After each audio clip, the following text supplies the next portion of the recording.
Test.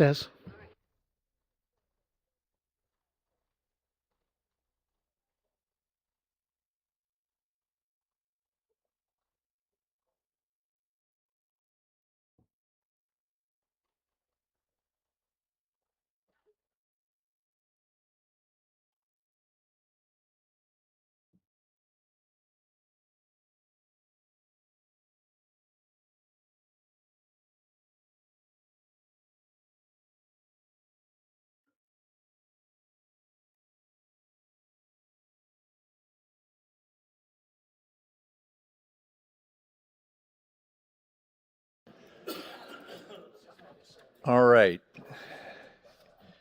We have about one more minute, and if we could get everybody to find their seats. Looks like we got a few more to sign in.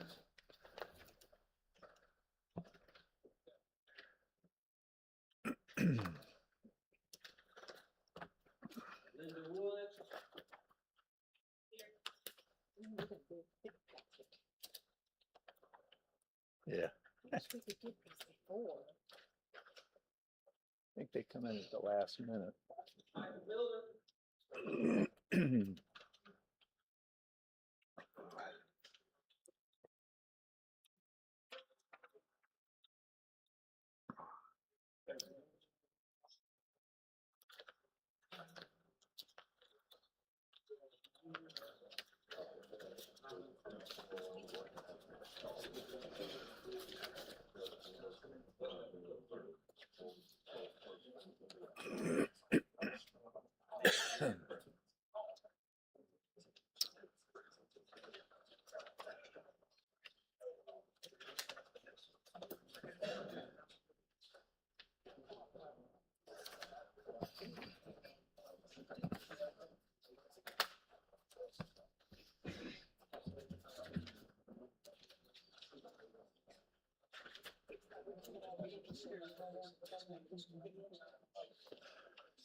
Tell you what, let's go ahead and get started, and y'all can keep signing in. Welcome to the Thursday, June 11th meeting of the Santa Rosa County Zoning Board. Welcome. Tonight we'll start with a prayer and the Pledge of Allegiance. And Ron, if you'll lead us in the prayer.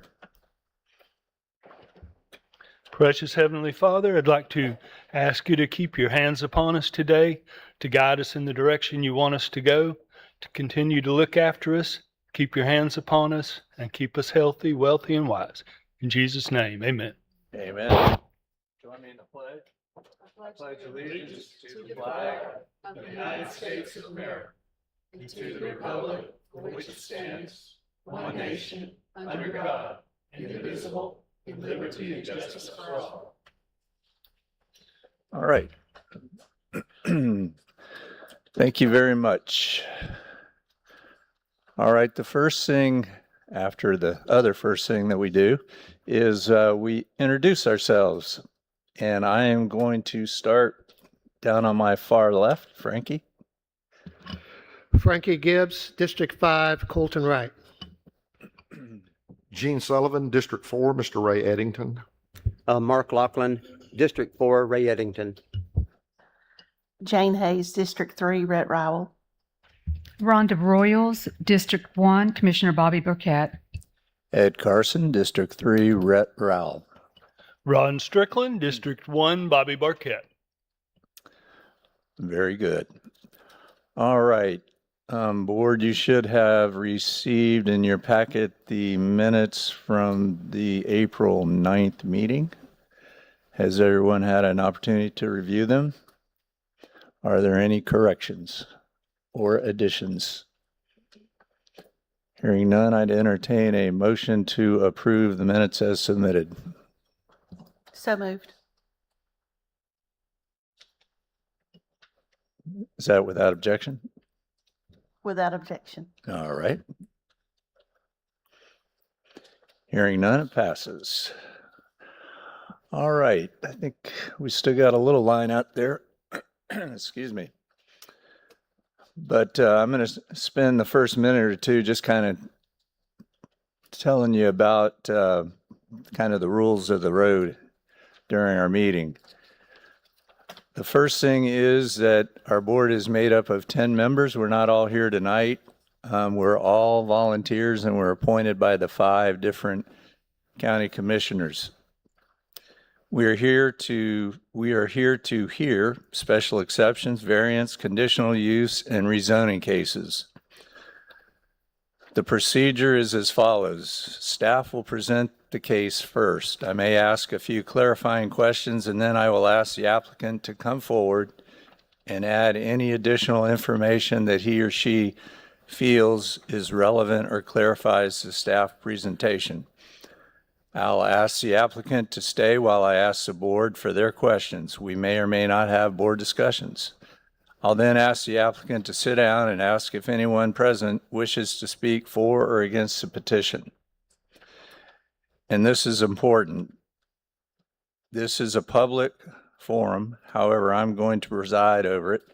Anyone coming to the forward will only communicate with the board. We don't need any back talking back to the audience, back, to anybody else. Just, if you wouldn't mind, face us. There's a little button on the microphone. When you push it down and it's on, you'll see a green light, just like this.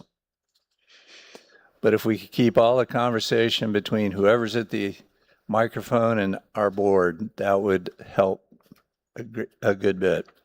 Excuse me. Each speaker is expected to be brief, adding information relevant to the subject. And again, we don't need any backstories. We just need to stay on point. Each speaker is expected to add new information not previously presented. What we don't need is having 20 people come up and say that we're concerned about traffic. If we could just have 1 or 2 people say that, and especially if there's a group from a homeowners association, if you might, pick 1 or 2 people to come up and speak on behalf of your group, that would be helpful too. We've got 15-item agenda tonight, and out of respect for everyone's time here, we need to keep things rolling. I'll cut you off if you're repeating what the last speaker said. If there's several here in opposition, again, I suggest you elect a spokesperson. Each speaker will get 3 minutes. After I think the board has enough information, I will have the applicant return to the podium and allow a brief rebuttal. Then I will have the applicant sit down and close off public discussion. At this time, the board will discuss the matter. I'll call for motions and we will vote. I can assure you that some people here will not like the decision or the recommendation. Variance and special exception cases can be appealed to the Board of County Commissioners. You have 15 business days to contact planning staff to appeal.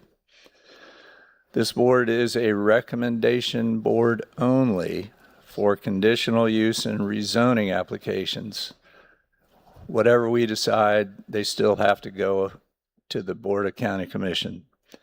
Staff will remind us all on the appeal and BOCC meeting process.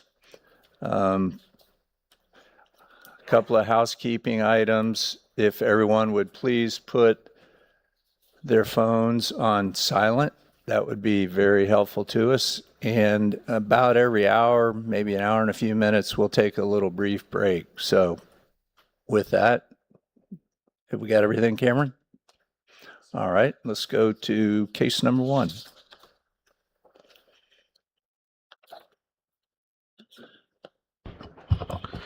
Case number 1 on tonight's agenda is case 2026 4SX.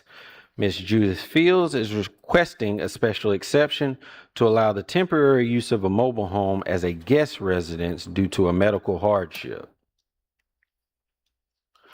Subject site is located at 5540 Kim Drive in East Milton.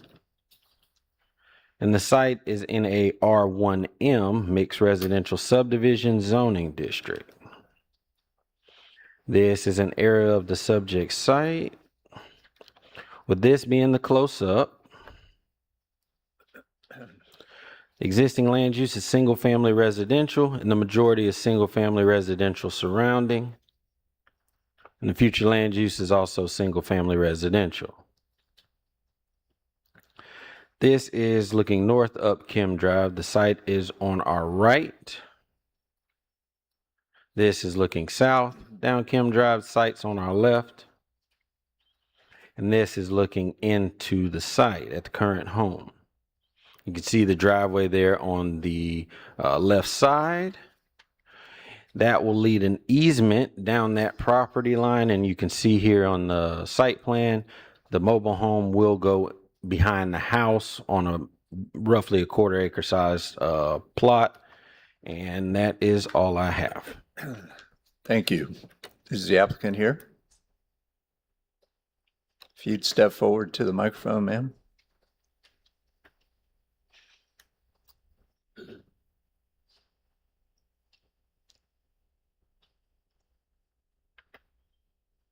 Please give us your name and address.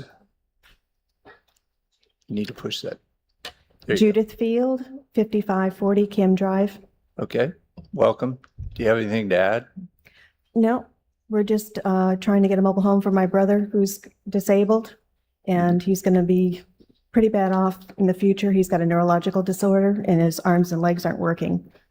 Okay, thank you. Does the board have any questions? All right, thank you. Thank you. Is there anyone here that would like to speak for or against this petition? No? All right, board discussion.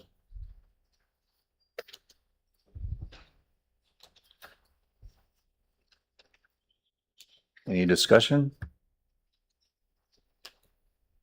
Nope. Oh, I thought you had a question. All right. So this is in District 2.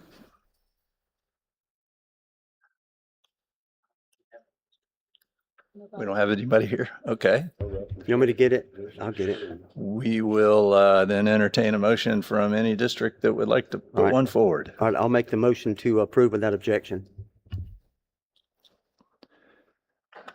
No objections? Passes. Thank you. Next item on the agenda, case 2026-24V, Linda Owens Wood is requesting a variance to the timing of construction to allow 2 accessory structures prior to a primary residence. Now, this one has a history in your file. You have the code enforcement background, the abatement background. We'll try to get through this pretty quickly. The subject site is at 4038 Driscoll Road in Milton. The subject site is in a R2M medium density mixed residential subdivision. This is an aerial of the subject site. This is a close-up aerial. The existing land use is single-family residential. However, currently it is vacant due to the abatement that you have in your packet. That's what brought about the need for the variance, because there is no residence on the lot. So Ms. Woods brought in a new structure that she wants to get converted to a residence. But until we have engineered plans to confirm it is a residence, it's still looked at as an accessory structure, which can't be on the lot without a home. So we're kind of in a roundabout situation. The future land use is residential. And there have been some zoning board cases in the area, but not many. This is looking south down Driscoll Road. Site is on our left. This is looking north. The site is on our right. And this is looking into the site. The accessory there in the front, or the brown structure there, that's the accessory structure that she wants to convert to the residence. But currently it does not meet residential building code.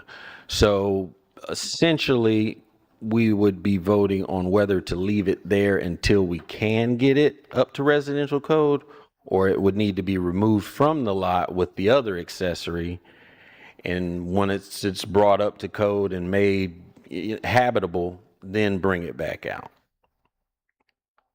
And there's a look at the other existing accessory structure right there on the property line. Those were brought in after the abatement when there was no residence on the site. Here are some plans of the conversion and the layout of the structure, but again, it doesn't meet building code currently. It is going to need some engineering done to it. And that's all I have. Thank you. Is the applicant here?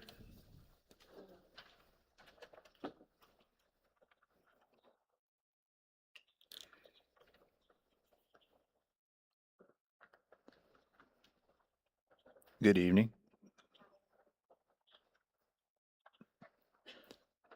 Need to push the button right on the, there you go. Is there anything you would like to add? No, sir. Okay, thank you. Any questions for the applicant? Rhonda? How long do you anticipate? Well, first tell me your name. I'm sorry, I didn't get your name. I'm Linda Wood Owens. Okay, Miss Owens. They said to get the water, that it would take 2 years to get the City of Milton water on there. There was a 2-year backlog on that. So I thought I had to wait 6 months before I could apply for a building permit, because they said the building permit would take 18 months, would last 18 months. But if the water's going to take 2 years. So your goal is to get on public Yes, ma'am. utility or public water rather than sinking a well and then tying into the public potable water? Yes, ma'am. Okay. And have you engaged with an engineer on what you have to do to bring the building into compliance? I actually thought that what I had given Cameron was everything. I did that back in 2018, and he had told me, his name is Kelly Green, he had told me that that was everything I needed to have. And I'm, ignorant in this field, so I thought that it was right, but I'm willing to do whatever I need to do, Okay. because that's the only place I'm going to have to live in the future. Okay. All right, that's all I have. Thank you. Thank you. So have you gotten water yet, or you're still waiting on that? Like, where are you in the timeline? On what, the Oh, engineer? getting the water?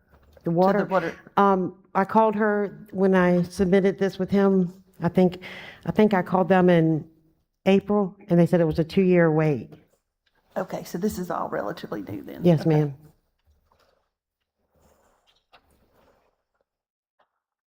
Any other questions? I do have a question myself. It seems like this has been going on for at least eight or 9 years. And that's concerning to me that it's gone on that long already. And Well, what happened was, what caused such a lengthy delay? there was a home on there, and Hurricane Ivan damaged it. And I had it repaired, and then Hurricane Sally made it where it was completely unlivable, and that was in 2020, whenever Hurricane Sally was, I think 2021 or 2020, and that's when it had to be taken down. But I knew it was going to eventually have to, the main structure was damaged so badly it would have to be taken down. That's why I put the accessory tiny home on there, and I didn't realize that I didn't do what I needed to do. I just don't know what I'm doing, basically, and I'm sorry about that. Okay. So- All right, anything else, Jane? I do. So what was the original, did you have water out there originally with a well, and now you're just trying to get on city water? Yes, ma'am. Okay, so the well's inoperable then? Yeah, Probably, yes. okay. Anything else? I have another question. What about the existing tank? Have you had, is there still an existing septic tank there? There is one there that, I used to live there when we first moved here. So do you know if it's in working order? I couldn't tell you because no one's lived on the property for about 5 years. Yeah, because there's going to be I hate to say hurdles, but it will be hurdles for you to get the building into compliance as a single family dwelling.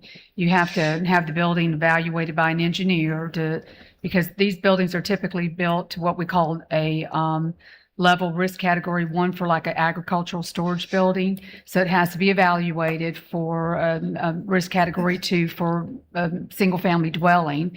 You're going to have to get your water put in, which sounds like it's going to be 18 months to 2 years. Yes, ma'am. And then you'll have to have your septic tank evaluated to see if it's still in working condition. And if it's not, you may have to make improvements or put in a new tank.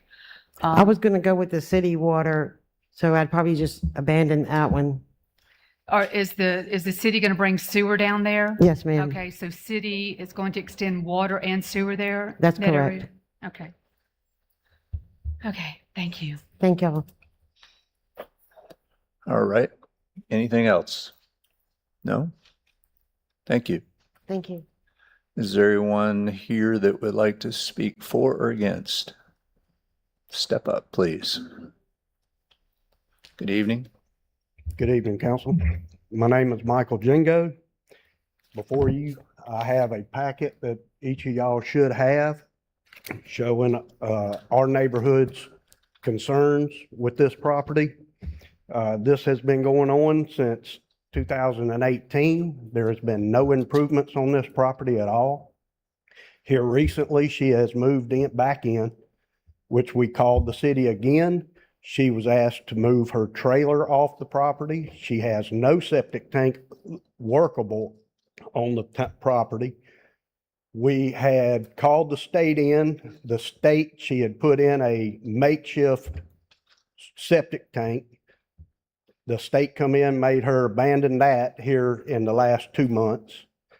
I can read this if y'all would like me to in front of y'all. I have made copies, or y'all got copies on all of this, and I'm representing our entire neighborhood. Everybody, with the exception of 5 people, have signed this, one being Miss Woods. And we're just asking that we no longer have to put up with this delay of somebody trying to put something on this property that is halfway livable. That's what we're asking. Okay, thank you. Thank you. Anyone else? And if I could get your name too. My name is John Jingo. I live on Pamelito Circle. I just want to reiterate, I know I need to say something new, but you can see by the pictures, the property has not been maintained. We've been down there since 2011, and I don't recall ever seeing anybody live in that. The house was dilapidated back then. That was after Ivan. It was not fixed up and put in use before Sally.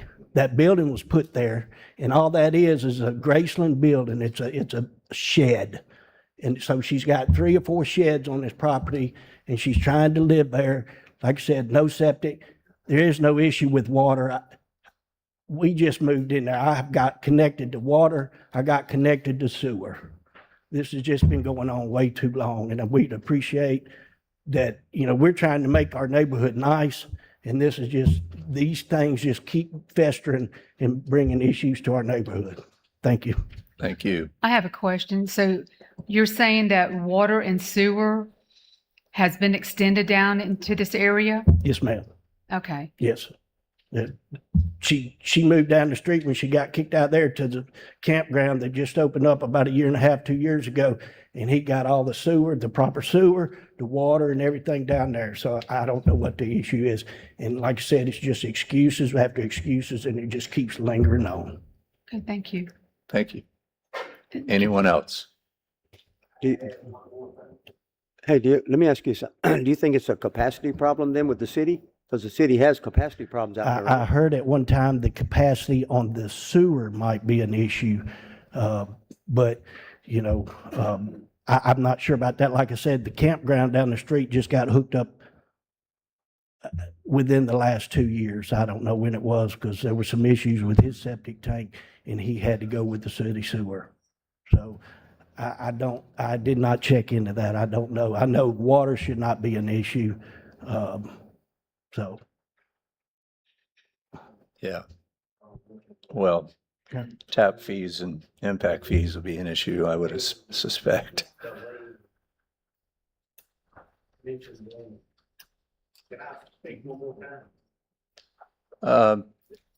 Let this gentleman finish it. I'm done. Okay. I can't. Is there anyone else would like to speak for or against? I think we have enough. Thank you. All right. Would the applicant like the opportunity to rebut anything that was said?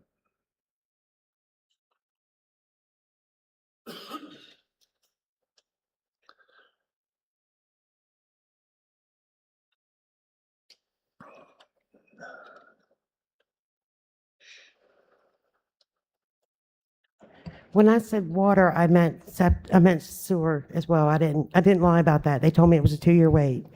Also, the engineering plans that I had done on the building in 2018 by Kelly Green, I paid $7,000 to make that work. It'd be a house that would be up to code. And he told me it was. I also paid for the mean water line, and I had every intention to do the things that I needed to do. But I have various medical conditions. I had 2 double knees replacements. I had a foot replacement. I have neurological disorder. I have I have pancreatitis. I have narcolepsy. I have numerous other things that I couldn't do what I needed to do physically or mentally. I had to retire from the Department of Elder Affairs in 2018 because my disabilities were that bad. So I'm not going to, I had an alternate retirement plan from the system of Florida. I don't want to get off topic, but I'm not going to have, so I retired. So this is where I was going to retire to. I bought it in 1996, I mean, and I didn't foresee all this, and I'm not trying to do anything illegal, and I didn't live there. When he said I was living there, I had not lived there since 2003. All right. Thank you. Hey, I've got something I want to, the lien, how does that lien thing work, Ed? Is the lien, there's a lien on this thing that's been there since 23? Is that? I believe that was for the mitigation. Is that what Was that it was not? for? Yes, sir. So generally, when there's abatement that occurs and takes place, that's the county will place a lien on it in order to account for the abatement and the cleanup of the property. Okay. So basically, under this case, we're not looking at Right. any of that. That's already been taken care of and adjusted and everything. Okay, And looking at the plans that was submitted, it does occur that they are engineered plans because it shows the restroom facilities and kitchen and everything right. else. That's what I saw. Okay, yeah, that's what I need to know. Thank you. Thank you. All right. Board discussion. I don't know if what we have is a complete set, but it wouldn't get very far at the building department, I can assure you that.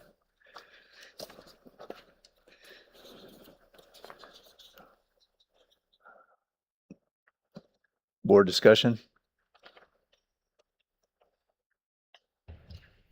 Well, if the plans were developed, and because I can't see all that, but I mean, there's a floor plan. I don't see anything, referencing engineering. And that was in 2018. We're under newer code, so she'd have to go back in and have it recertified to the current code, and it's fixing to change in December, so it'd be a newer code. I'm concerned with the timeline for the abatement, or excuse me, of the code violations. The county had to go in there and abate. I'm assuming it was the damaged single-family home. And then was it an RV that was recently had to be removed from the property? Do you know, Cameron? There was a mention that something happened recently that. On the most recent code enforcement case, Yeah. let me pull that. Yes, it is an RV. Okay, and when was that? When was that? Is it April of this year. Okay, thank you. Any other board discussion?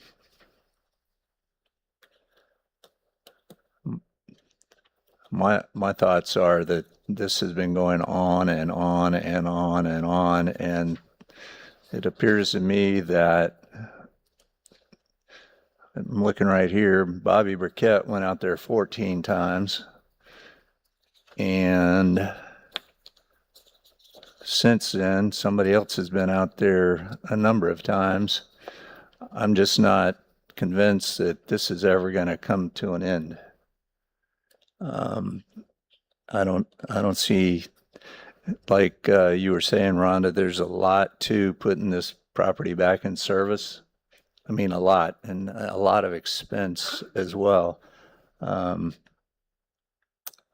just don't see that it's particularly feasible. Anyone else? If not, District 2.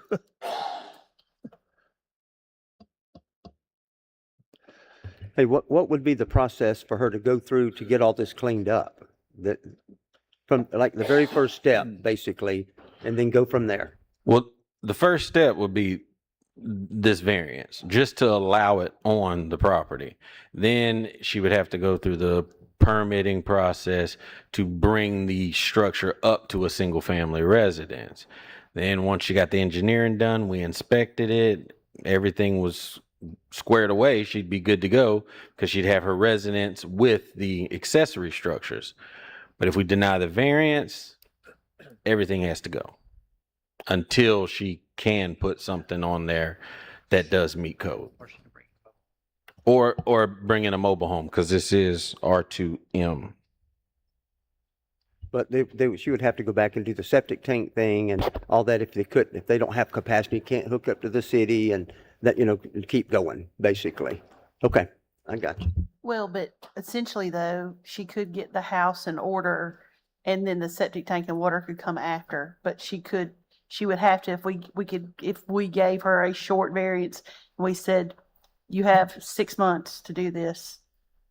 Your house must be ready, blah, blah, blah. You might not have occupational because you don't have water or sewer. Is that possible? Yes, you could place a timeline on it. The only thing is after that timeline, it just gets turned back over to code enforcement. It just goes right back to where we are today, or further back. Mr. Chairman, I do have another question. Do we know, and I may need to ask the applicant this, do we know what the building is being utilized for presently? Is it storage or has she developed it out for living quarters? Do you know? Maybe the applicant can come back up. Okay.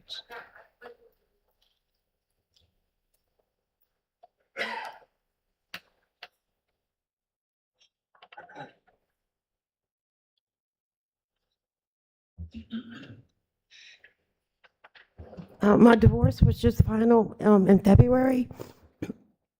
I lived down the road for 20 years, and I put all my things for my home into that building. So it has like my washer, my dryer, my stove, my furniture, and things like that. So you're strictly using it for storage? Yes, you don't ma'am. have you built any walls or No. put in any fixtures in the building? Absolutely none. Just what Kelly Green, the engineer, said we had to reinforce some things up at the top, and we did that. Okay. But the only thing that's in there is just, like I said, appliances and furniture and things like that. For storage purposes Yes, only? yes, ma'am, and my clothes. And then your goal will be in the future, once you can connect to sewer, is to convert it at that time to residence? Yes, ma'am. Okay.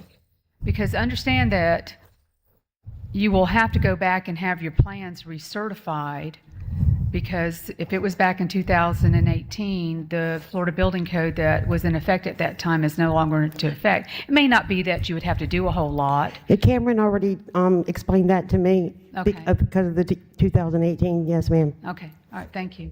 All right, thank you. All right, any further board discussion? Well, I know there's going to be a lot for her to do to make it into a residence, but if we're looking at it as just a storage building on the lot that she's seeking a variance for, but she could not live in it, I know I would be more in favor of making sure that the variance is only for an accessory structure for storage purposes only. And that in the future, if she wants to convert it to a residence and she does not go through the steps, then that would be another code compliance issue or enforcement issue, because she would not have obtained the required permits, sewer connection, water connection, all that. I'd be more in favor of granting a variance for just storage purposes only. Okay. Anyone else? Ready to make a motion?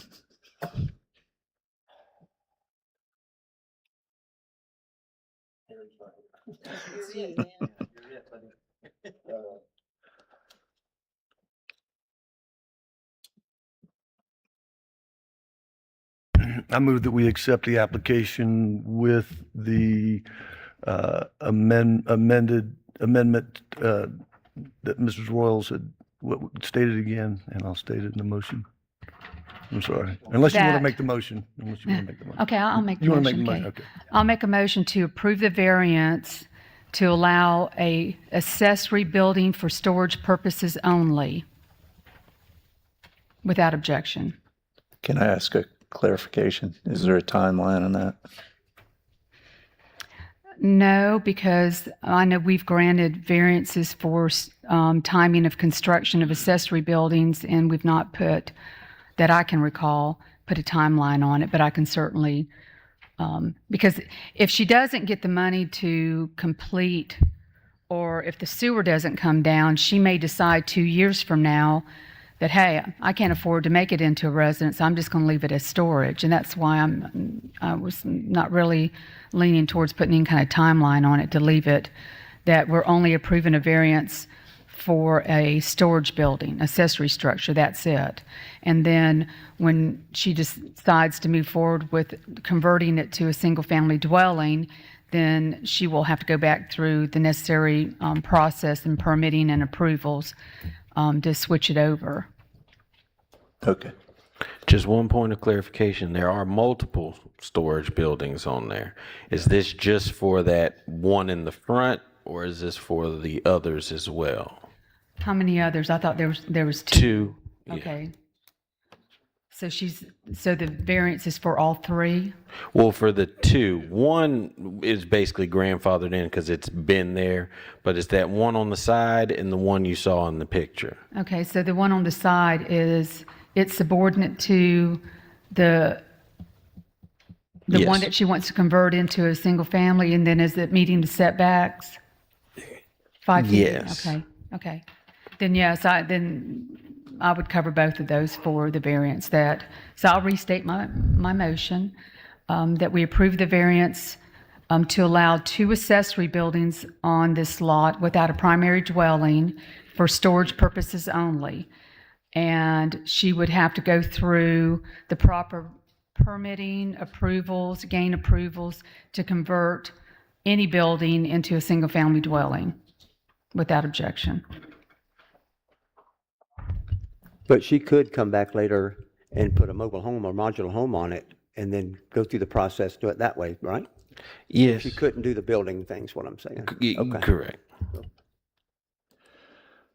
All right. Hearing no objection, Oh, passes. nope, I object. Oh. Well, I'm empathetic to the neighbors too. This has been going on far too long. So we have a motion to approve with the conditions. We have an objection. Do we have a second to the motion? The motion was to approve. I second. Oh, we got it up there.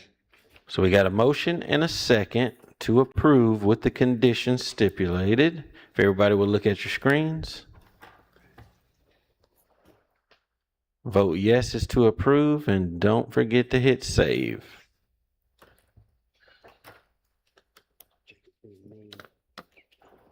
And the motion passes 5-3 with Ms. Jane Hayes, Mr. Ed Carson, and Mr. Gene Sullivan in objection.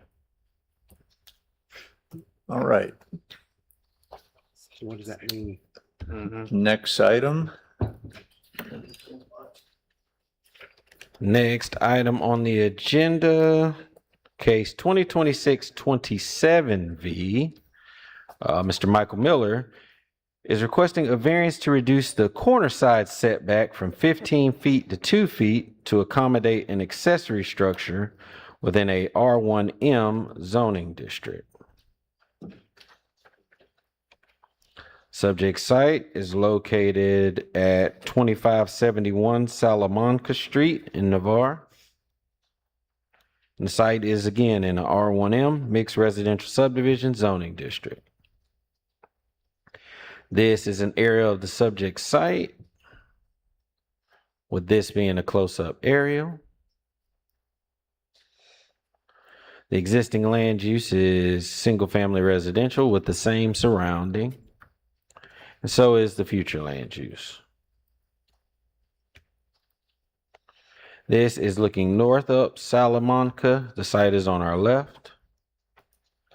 This is looking south to the corner of Salamanca and Caladamillo. Site is on our right. And this is looking into the site where the accessory structure is to be placed. This is a site plan submitted by the applicant, and you can see there the building is at the 2 feet away from the property line. And also, this is another case where we do have some comments. In your packet, you'll see at the end of the analysis, we did get quite a bit of comments from the engineering department. And that's all I have. Thank you. Is the applicant here? Step forward, please. Please give us your name and if there's anything you'd like to add. My name's Michael Miller. Yes, sir. The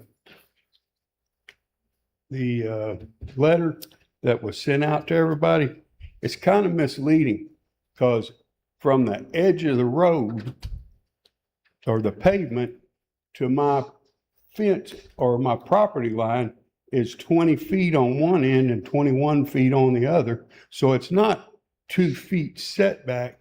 It'll be 22 feet from the road. So it's not gonna, the lady that sent a comment, she was saying you wouldn't be able to, it'd block your view coming up to the intersection.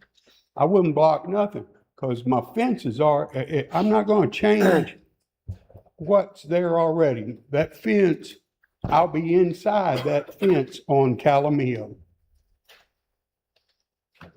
All right. I think that setback would be from the fence line, correct? Not the road. It'd be from the fence is what they're talking about. I Yes, sir. believe. Yes. Yeah, 2 feet inside the fence. Any questions for the applicant? All right, thank you. You have anything else? Well, can you pull that picture back up, Cameron? Of the, of the street view looking, there you go. Okay, you see how wide that is, the grassed area? I didn't realize it when we got down here, but there's a setback of like, what is it, 25 feet? Okay, so all we're doing is mowing all the way around that corner and you can't put nothing there. Well, so I would like to at least be able to use my land that is actually mine, but there's also in that area a 15-foot setback inside my fence. So I'm mowing 25, 40 feet that I can't do nothing with. But isn't that the county right of way outside of your fence? Yes. Because your property line, it Oh, looks yes, like, yeah, that's what I'm saying. I'm helping the county out a lot because I've got about 400 feet, 25 foot wide that all I'm doing is mowing. I understand. Yeah. So I would like to be able to at least use the inside my property, because inside my fence, right now, it's 15 feet off of that fence before I can put something in. Have you considered making your building narrower and longer? Well, the thing is, if you don't give me the variance, then that building would only be, less than 10 feet wide. Well, you can't even pull a car in there.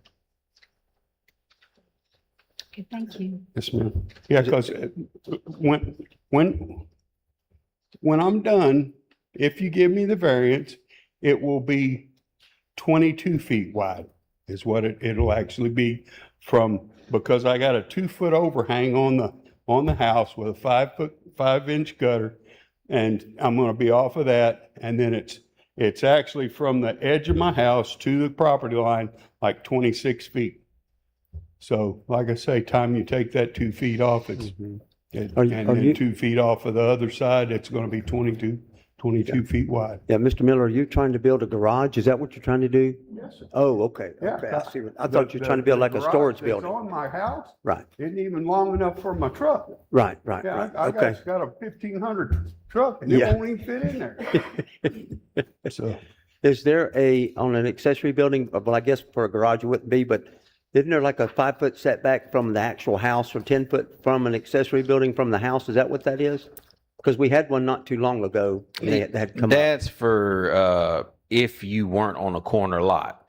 If you were 10 feet away from the house, you could get the 5-foot setback, but because he's on that corner, that's what triggered the 15.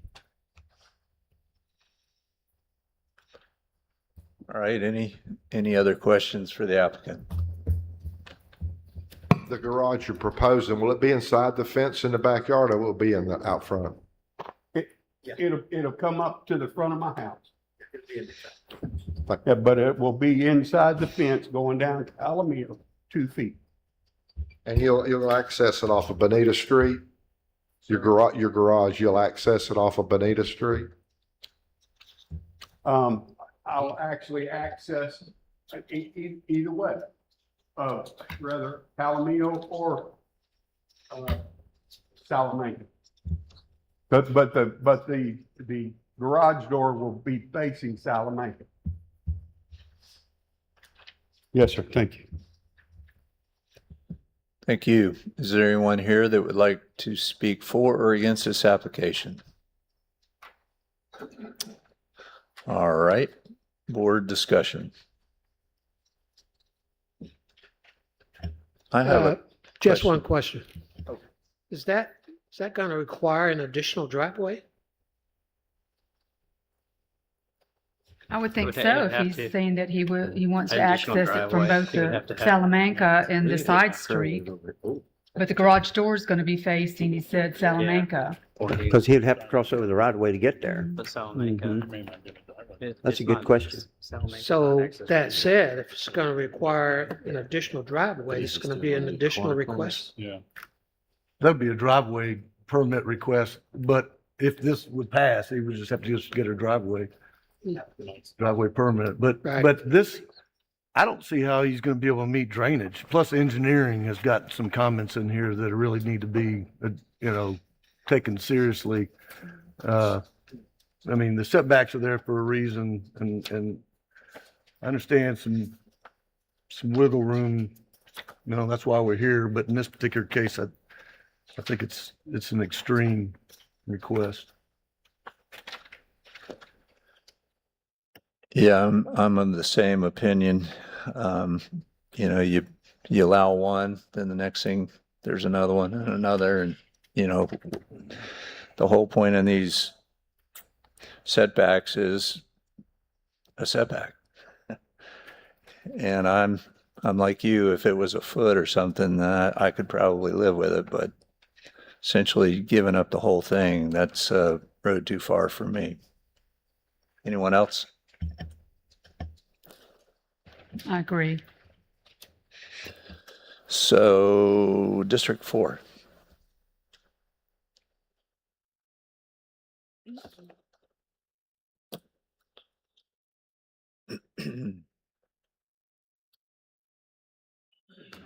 This is a tough one because I believe the gentleman deserves to get a garage. The only problem, like they say, you're going to have to create another driveway. If the commissioners were to approve this, it's the only way you're going to access it is to go across the county's right of way to the street. That's going to put a driveway right on the corner of the street.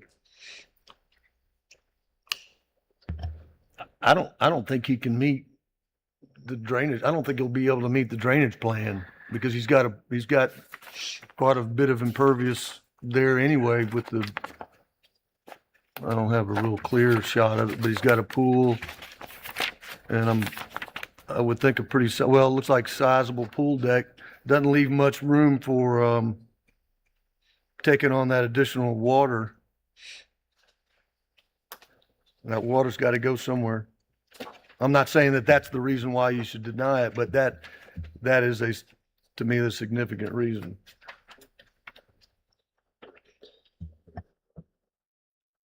All right. Representative from District 4 would approve without objection. Object. So we have a motion to approve and an objection. Do we have a second on the approval?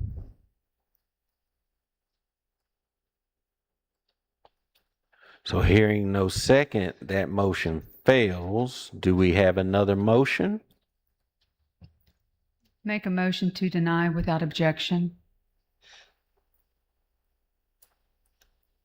Hearing none. Hearing, Do we need Objection. We need to have a second on that motion. no, Not she objection. she requested I'm deny sorry, you said without objection. without objection, but Gene, was that an objection? So now we need a second. Second. So now we have a denial with a second.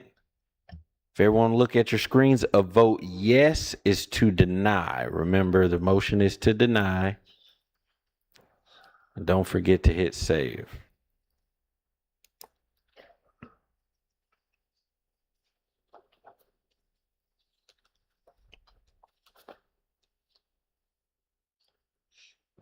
That denial passes 6-2 with Mr. Gene Sullivan and Mr. Mark Laughlin in objection. All right. Thank you. Do you want to explain? Item number 4. Oh, so just for clarification purposes, the motion was to deny, so they voted to deny. You still, like Mr. Carson said, have that 15-day window to appeal it. If you would like, just get in contact with planning and zoning staff and we can walk you through if you'd like to go that route. All right.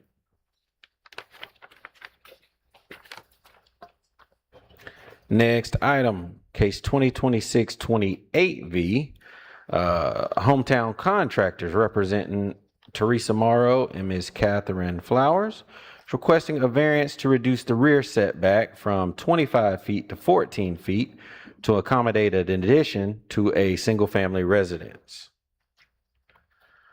Subject site is located at 2771 Venetian Way in Gulf Breeze. And the site is in a R1 single-family residential zoning district. This is an area of the subject site, with this being the close-up aerial. The existing land use is single-family residential with the same surrounding, as is the future land use. And there have been some setback variances in the surrounding area to the east. This is looking west on Venetian Way. The site is on our left. This is looking east. The site is on our right. This is a view into the current house. The applicant also did submit some photos of the back where they're wanting to put the addition. And you'll see that it's an existing slab there. This is the site plan submitted. They would just be covering that existing slab that is there.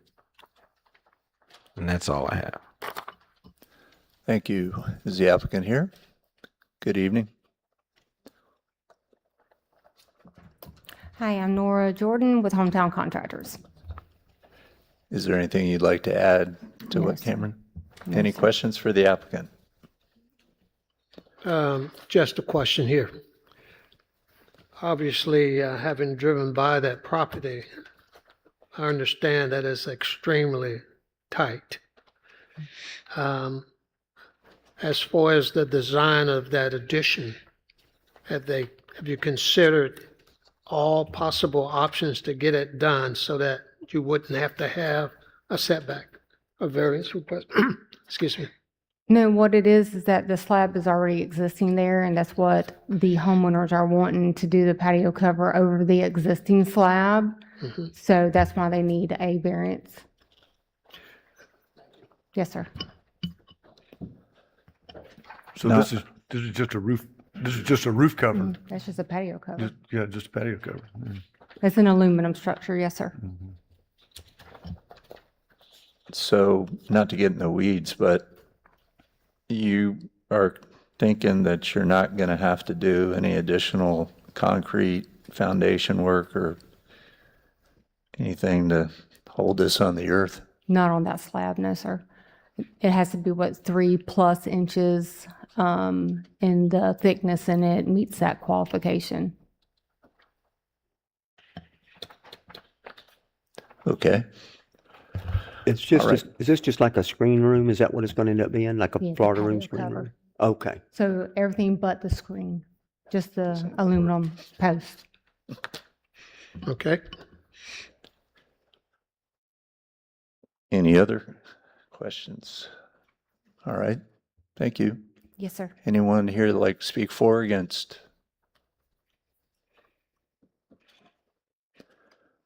All right, board discussion.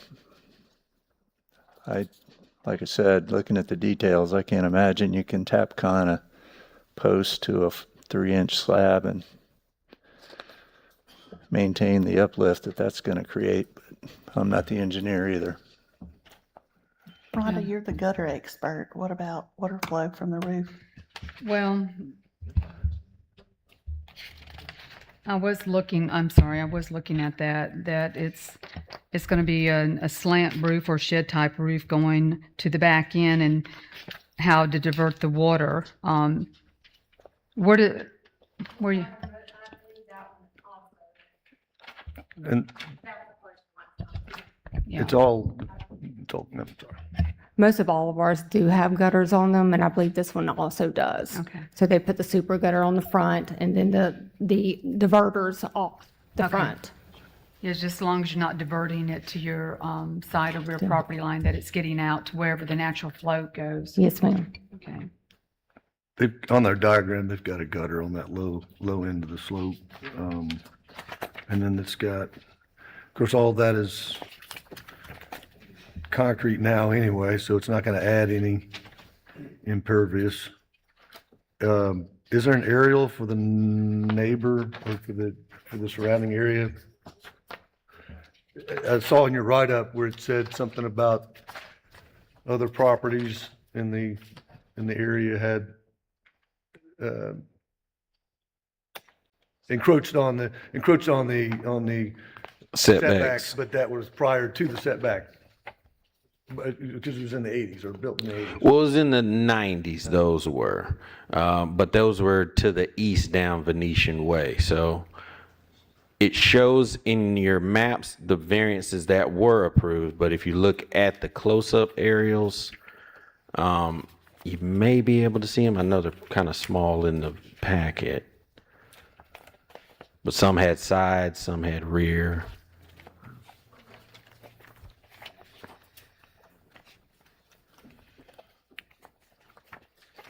Yeah, it's a single slope cover coming off the back end of their house, and it's not like it's below their roof line, existing roof line, and it's not creating any, in my opinion, it's not really creating any adverse effect to neighbors. And not that it matters, but how long had that slab been there? I cannot tell you, I would lie to you. All right. But when they go to measure it out, they have to check the slab to see if we need to add a footer or not. Okay, thank you. All right, board discussion. Yeah, I mean, it being an all aluminum structure, I don't think there's going to be much weight on it anyway. Well, it's more keeping it attached to the earth than it is the Actually, load. Oh, yeah. You better nail it down in that area. All right, so District 5.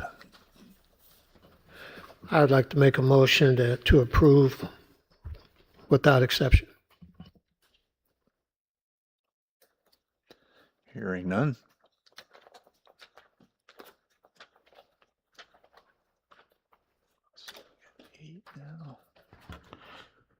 Next item.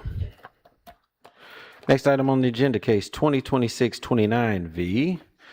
Ms. Becky Cato, representing Christine, Gamici,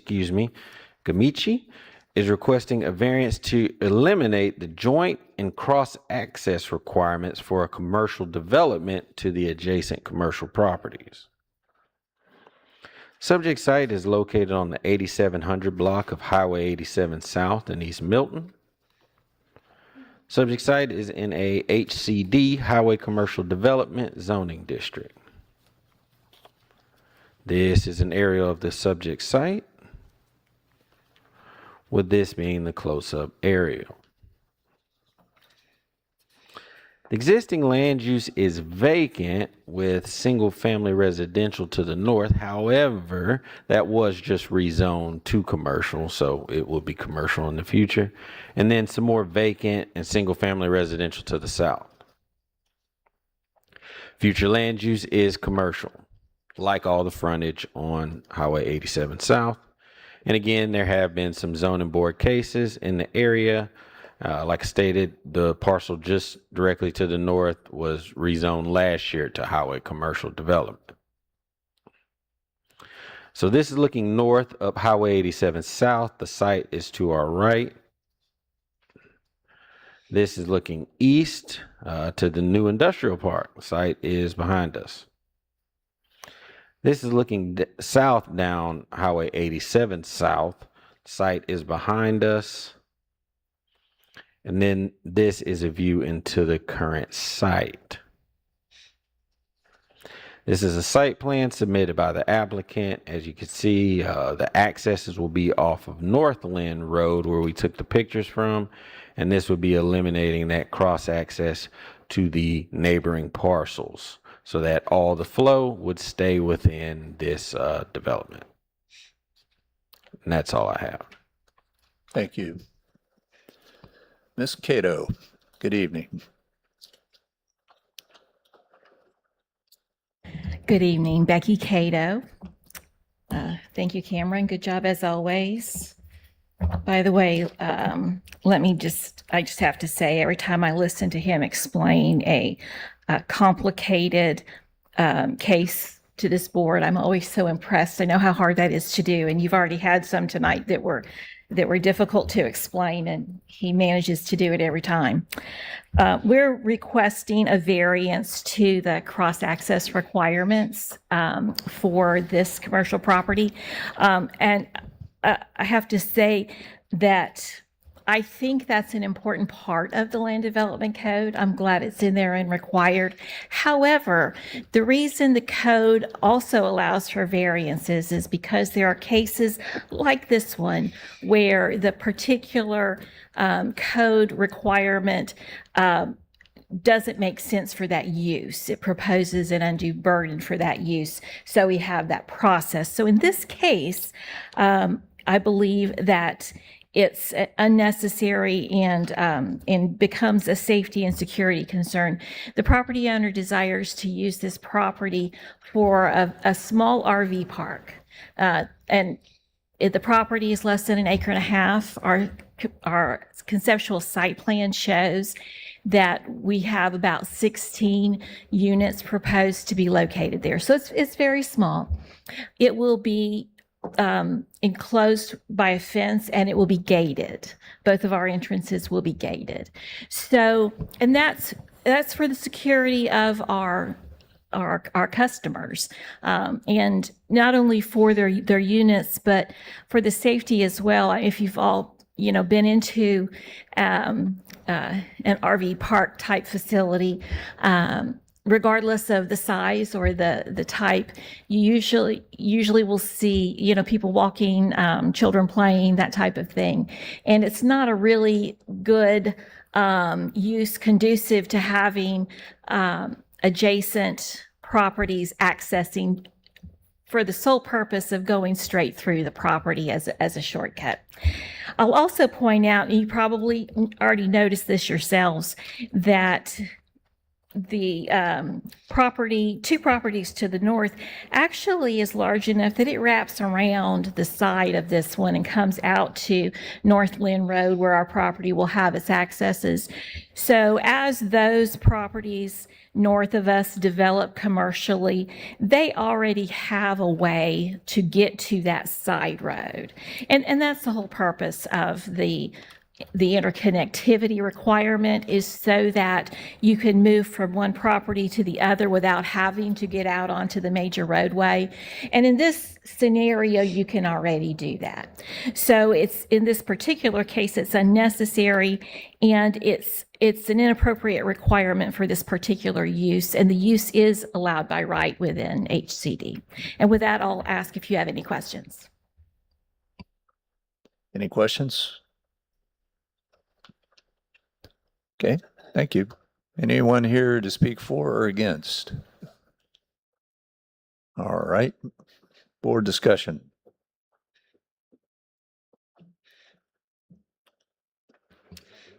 It is a logical place to put a campground. I mean, it's right there at the industrial park, right on Highway 87, right there at the Interstate 10. It's easily accessible, and right across the road, you'll see the intersection that they'll be coming off of. There's plenty of room for, I mean, this one makes sense. Yeah, my only concern, though, is that in my mind, you essentially have removed this requirement from anything north of the property. I heard what Ms. Cato said, but,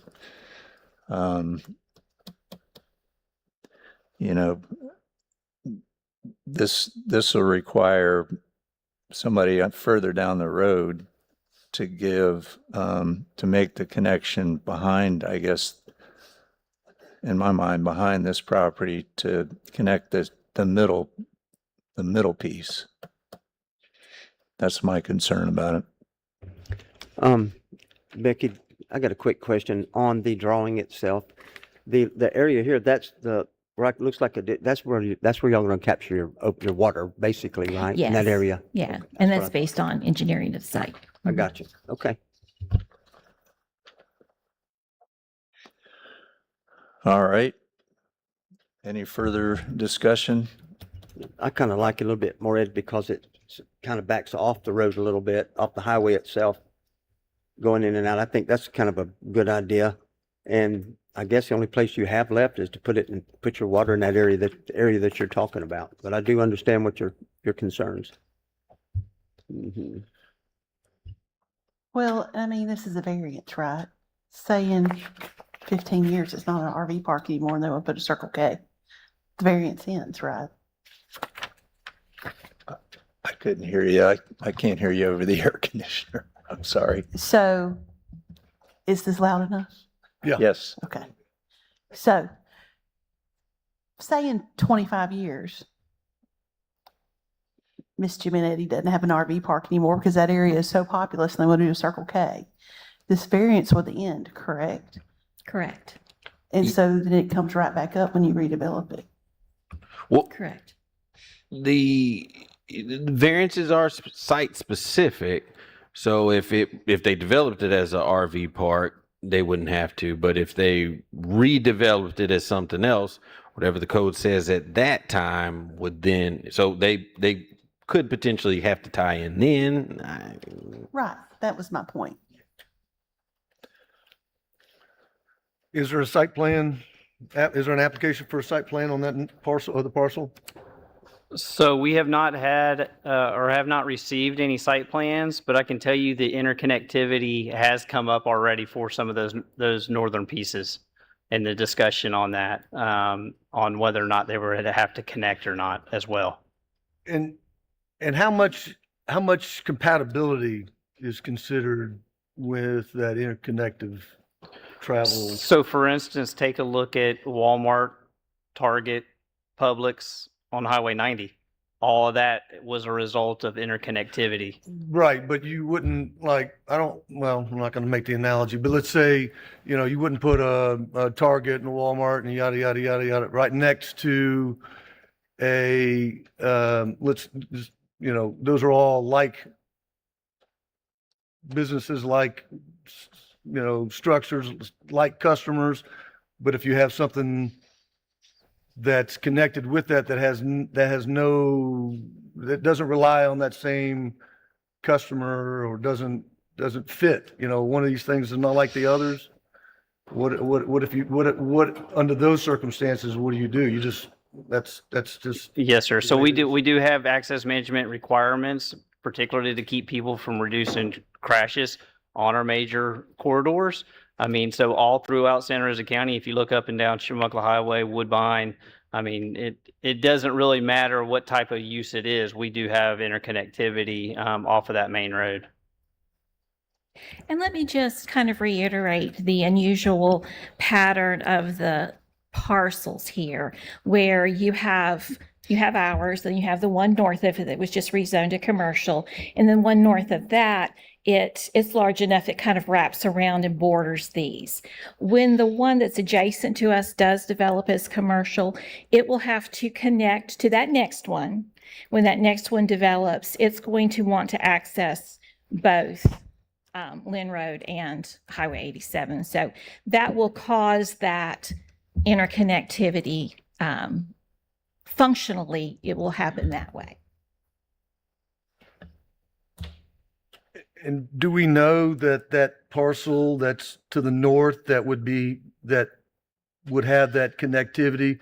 Do we know that parcel would not be developed in conjunction with the parcel to the west that has, 200 feet of frontage on that side road where that connectivity would end up anyway?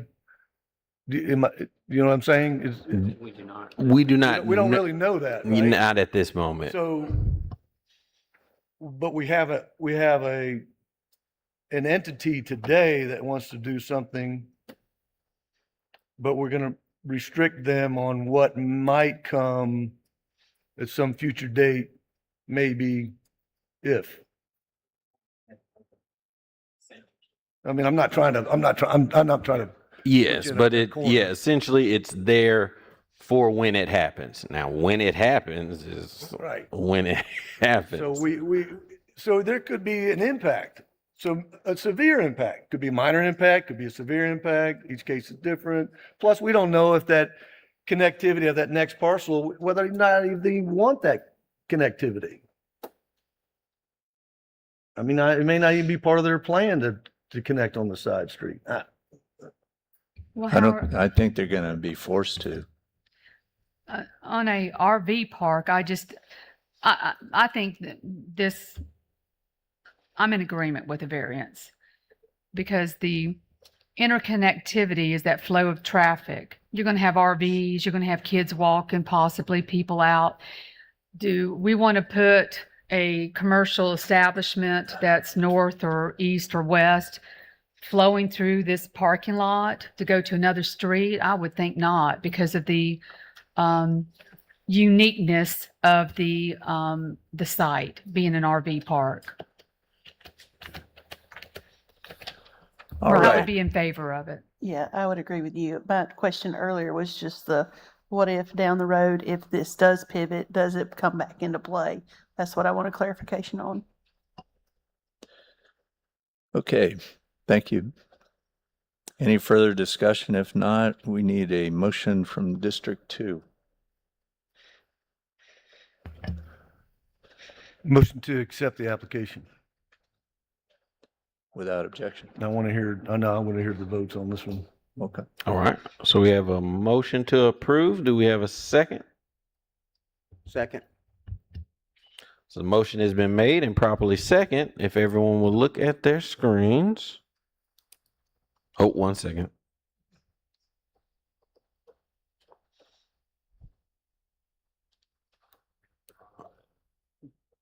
Just give us one second, 1 second. All right, should be up now. A vote yes is to approve.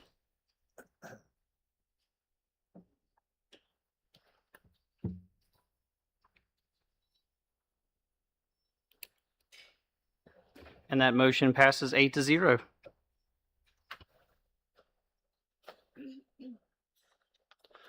All right, I think we're going to take a brief break. We'll get back at 25 after.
All right, if I could get everybody to get back to their seats.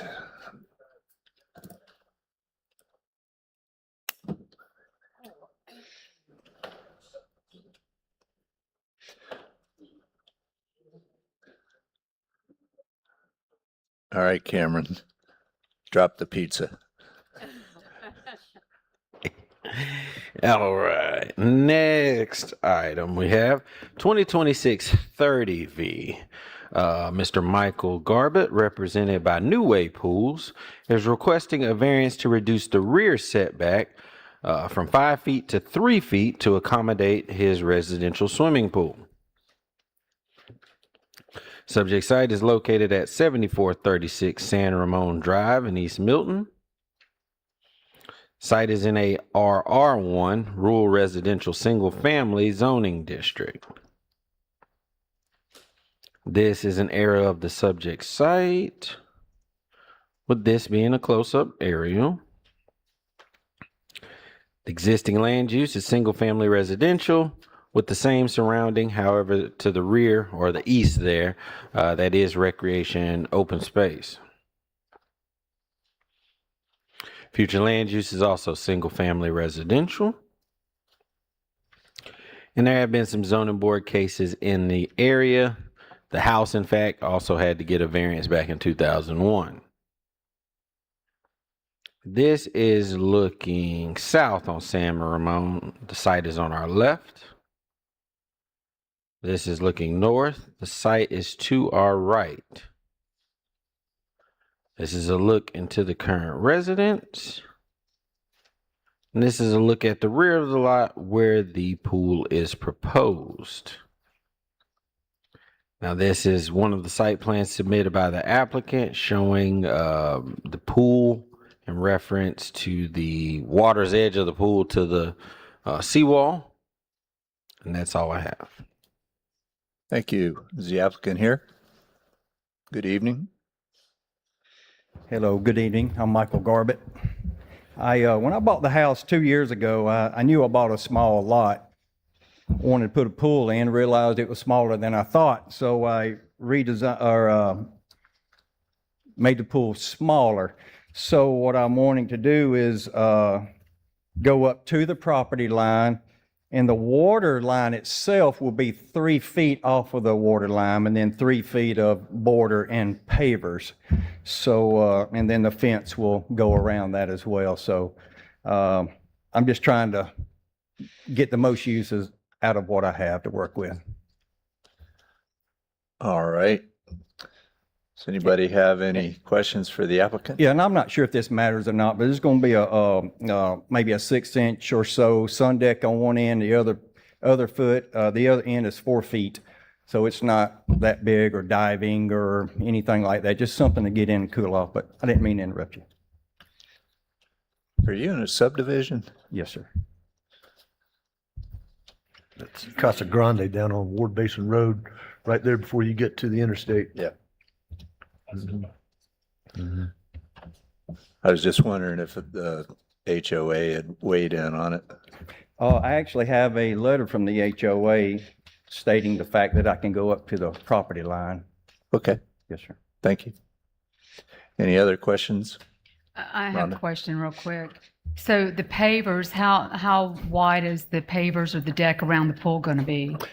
Well, so the water line to the property line is 3 feet. There's a 1 foot coping that's part of the pool, and then my understanding is 2 feet of pavers around. So again, and it'll be a gunite pool, and it'll be 3 feet off of the line. Okay, thank you. Thank you. Anyone here like to speak for or against this application? Okay, no one? Board discussion? Where do we measure from rear set the property line to what point in the pool It's the water's edge Water of the line. pool where it goes down. And I think we had ma'am, did you want to speak on this one? Yeah, we did have one. Oh, I'm sorry. If you could step up to the microphone, press the button, and give us your name, please. Good evening. Sharon Deloach, and I live right next door to Mike. And I just thought I'd come up and say I think it would. Do I take my finger off? Yeah, you're good. Okay. I think it would look nice next door. I have a pool too. And I think it would, what he's got planned, I think will look very nice. He's updated the property and the home. And he's a good neighbor. So I just think it will update the whole community. So you don't object? No, I don't object. Okay, thank you. All right, thank you. All right, anyone else? So District 2, you're busy, man. I move to accept without objection.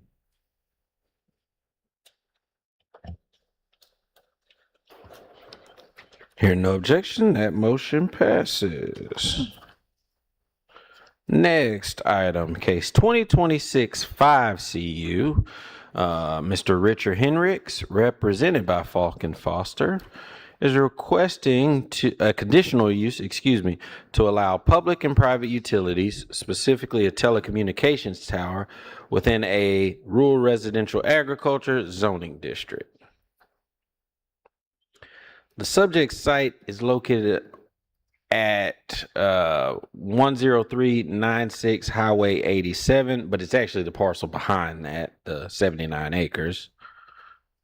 The subject site is in a Ag RR, Rural Residential Agriculture Zoning District. This is an area of the subject site and surrounding properties, with this being a close-up aerial.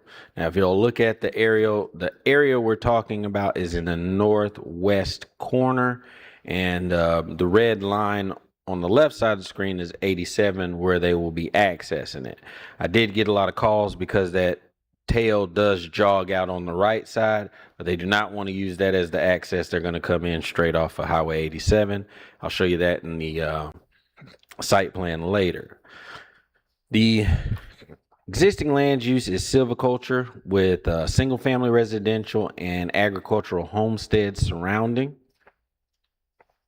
And the future land use is also agriculture, rural residential. There is the potential for wetlands going through that site, and I've been notified there is a creek running through there. That's why they want to come in off 87 and not interfere with that. And there have been some other conditional uses in the area. There was a tower there to the east of this one that was approved. This is looking south on Highway 87. The site is to our left. This is looking north up Highway 87. Site is to our right. And this is looking into the property from 87. This was that frontage I was talking about. The tower would be going behind that tree line there. This is a site plan submitted by the applicant. As you can see, they would go straight down that front parcel. And once they got behind the trees, there is where the tower would be in that clearing.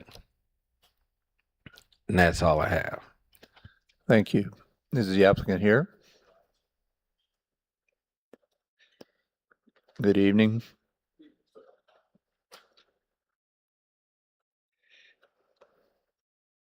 My name is Chris Iverson, representing Falk and Foster. All right. Is there anything you'd like to add? No, sir, just for the application that we submitted, we meet all the setbacks from the property lines, all the paperwork that we had submitted, to the board depicts all of that as well, sir. All right. Thank you. Thank you. Questions for the applicant? All right. Is there anyone here that would like to speak for or against this application? Okay, thank you. Board discussion. I'm in favor of it. I mean, it's out there at Hendricks Ranch where he's got all the cattle and peanuts and cotton, but it's part of their farm. And that area, I can testify, is sketch cell service. So Is that a motion? no, because we were in discussion, but I can make a motion. I don't think there's any other discussion, is there? No? Okay. I move we approve without objection. Hearing none. Now, we have made it to the part of the agenda, all conditional uses and rezonings. The zoning board only makes a recommendation. These still have to go to the Board of County Commissioners, and that meeting is Monday, June 22nd. So in a week and a half, roughly. Monday, June 22nd at 5 p.m., same place for the final determination.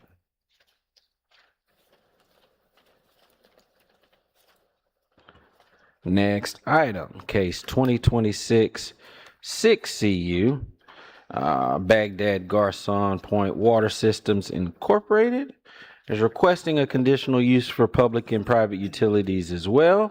They are specifically constructing an office and doing some on-site improvements to their existing utility site. Subject site is located at 6368 DeLisa Road in Milton. And the site is in a R1M mixed residential subdivision zoning district. This is an aerial of the subject site. This is the close-up aerial. As you can see, it is the existing office for Baghdad Garcon Point Water. Existing land use is office. There is some single-family residential there to the east. The public-owned property there to the south is the county landfill. And there's some single-family to the north, but however, that is recently been rezoned to industrial for Adams Sanitation. And as you can see, the future land use is single-family residential, but this portion of DeLisa does have a industrial use. Again, there have been some zoning board cases in the surrounding area, the parcel to the north and even further north. This is looking west on DeLisa, site is on our right.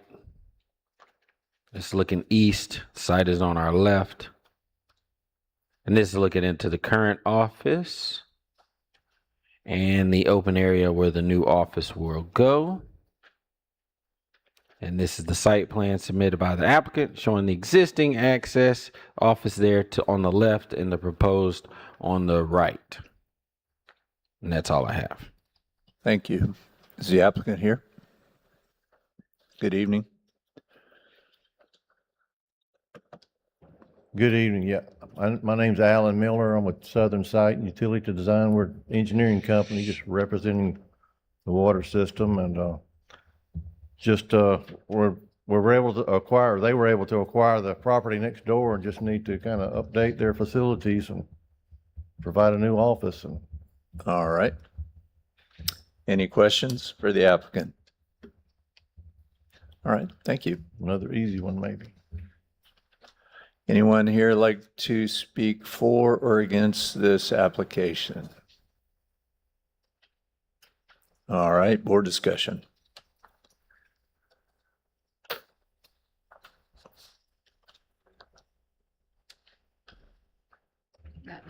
I'm in favor of it. And Yeah. that facility's been there forever, as long as I can remember, the water system's been there. I'm agreeing with Mr. Royals. I'm with the application. I think it's in keeping with what's existing. Anyone else? If not, District 2. You're on a roll, man. Move to accept application without objection. Hearing no objection, that motion passes. However, remember guys, this is a recommendation. Monday, June 22nd, 5 p.m., same location. with the commissioners. All right. Item number 9. Yes, sir. Next item, 2026 7CU, Lighthouse Private Christian Academy, represented by Mr. Colin Hendrickson, is requesting a conditional use to allow an educational institution, specifically just additional classrooms and classroom buildings to their existing site. Subject site is located at 6225 Dixie Road in Milton. Subject site is in a rural residential single-family zoning district.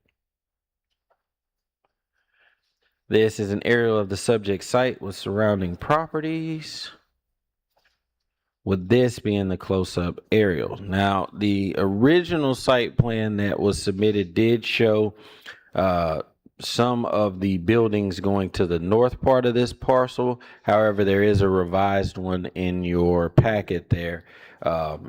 Because of that FPL easement across the northern half of the property, the classrooms would actually go along that western side, down by where the building is currently. The existing land use is institution with a fair amount of single-family residential surrounding it. And the future land use is also single-family residential. However, back in 2002, there was an approved conditional use for the existing educational facility. But as you know, conditional uses are site-specific. So they were only approved for what was there currently. This addition of the classrooms or any buildings requires a new conditional use approval. This is looking east on Dixie Lane. The site is to our right. This is looking west. The site is to our left.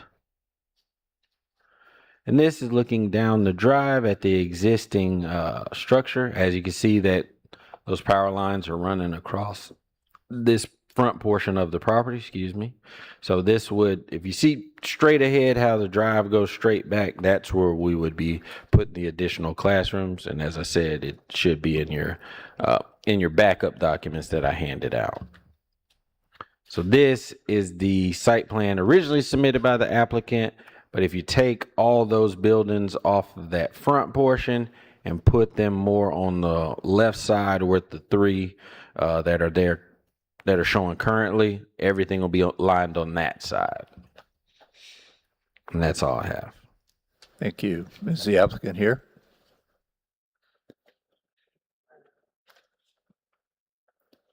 Good evening. Good. My name is Colin Hendrickson, and with Lighthouse Private Christian Academy as one of the owners of the school. Okay. Does anybody have any questions, or do you have anything to add? What we're doing is we're expanding our campus. Our K-5 program is at the Assembly of God on Dogwood. And we have another year lease with them, but in the near future, we're going to transition to our main campus there. What we're adding specifically, this is like a 3-year plan. This is not just today or tomorrow type thing. We're going to keep adding as we go, but the priority that we're seeking is we're starting a vocational program for our 9th through 12th grade that is there for, HVAC, electricity, plumbing, different things like that. And these are going to be specific classrooms for each vocation that we'll be teaching them. We own a college as well, and we're expanding that as in Pensacola. And it's just giving them something other than just regular college to get a vocational training while they're in high school. Okay. Any questions for the applicant? I noticed there's going to be a bunch of bathrooms. It does have sewer tap. You have sewer on it. No, there's 2 septic systems on the property already. One is on the left-hand side of the building if you're facing it. It's already been checked and everything by the county, EPA and everything like that. There's a classroom that's a portable that's in the back that has its own septic system. And if you look in the new site plan, which we're already scheduling our topo surveys. We're going through, getting ready to do the stormwater and everything. But there is going to be an additional one there because of the amount of students that we will be having.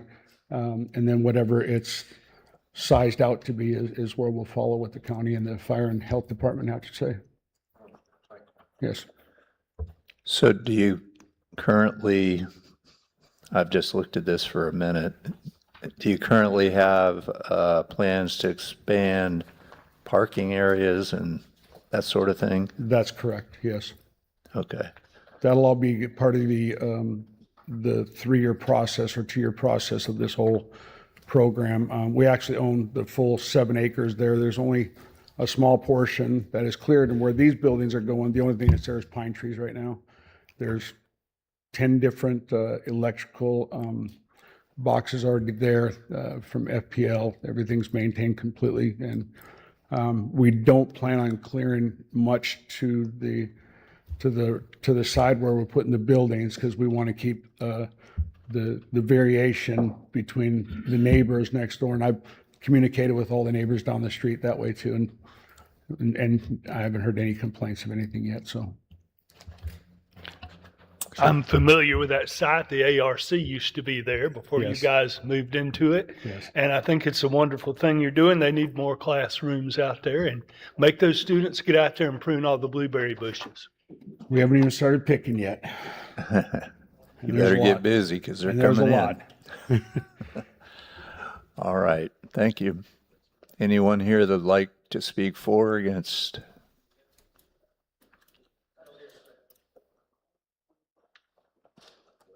You can come next. Good evening. If you could push the, Grady Swan, Sandy Bluff Drive West and Gulf Breeze. My concern about this project is how much additional traffic will be added to this neighborhood.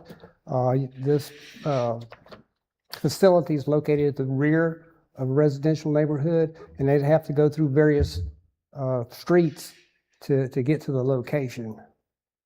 So how many students will this project add? How much traffic will add to the neighborhood? That's it. I don't know.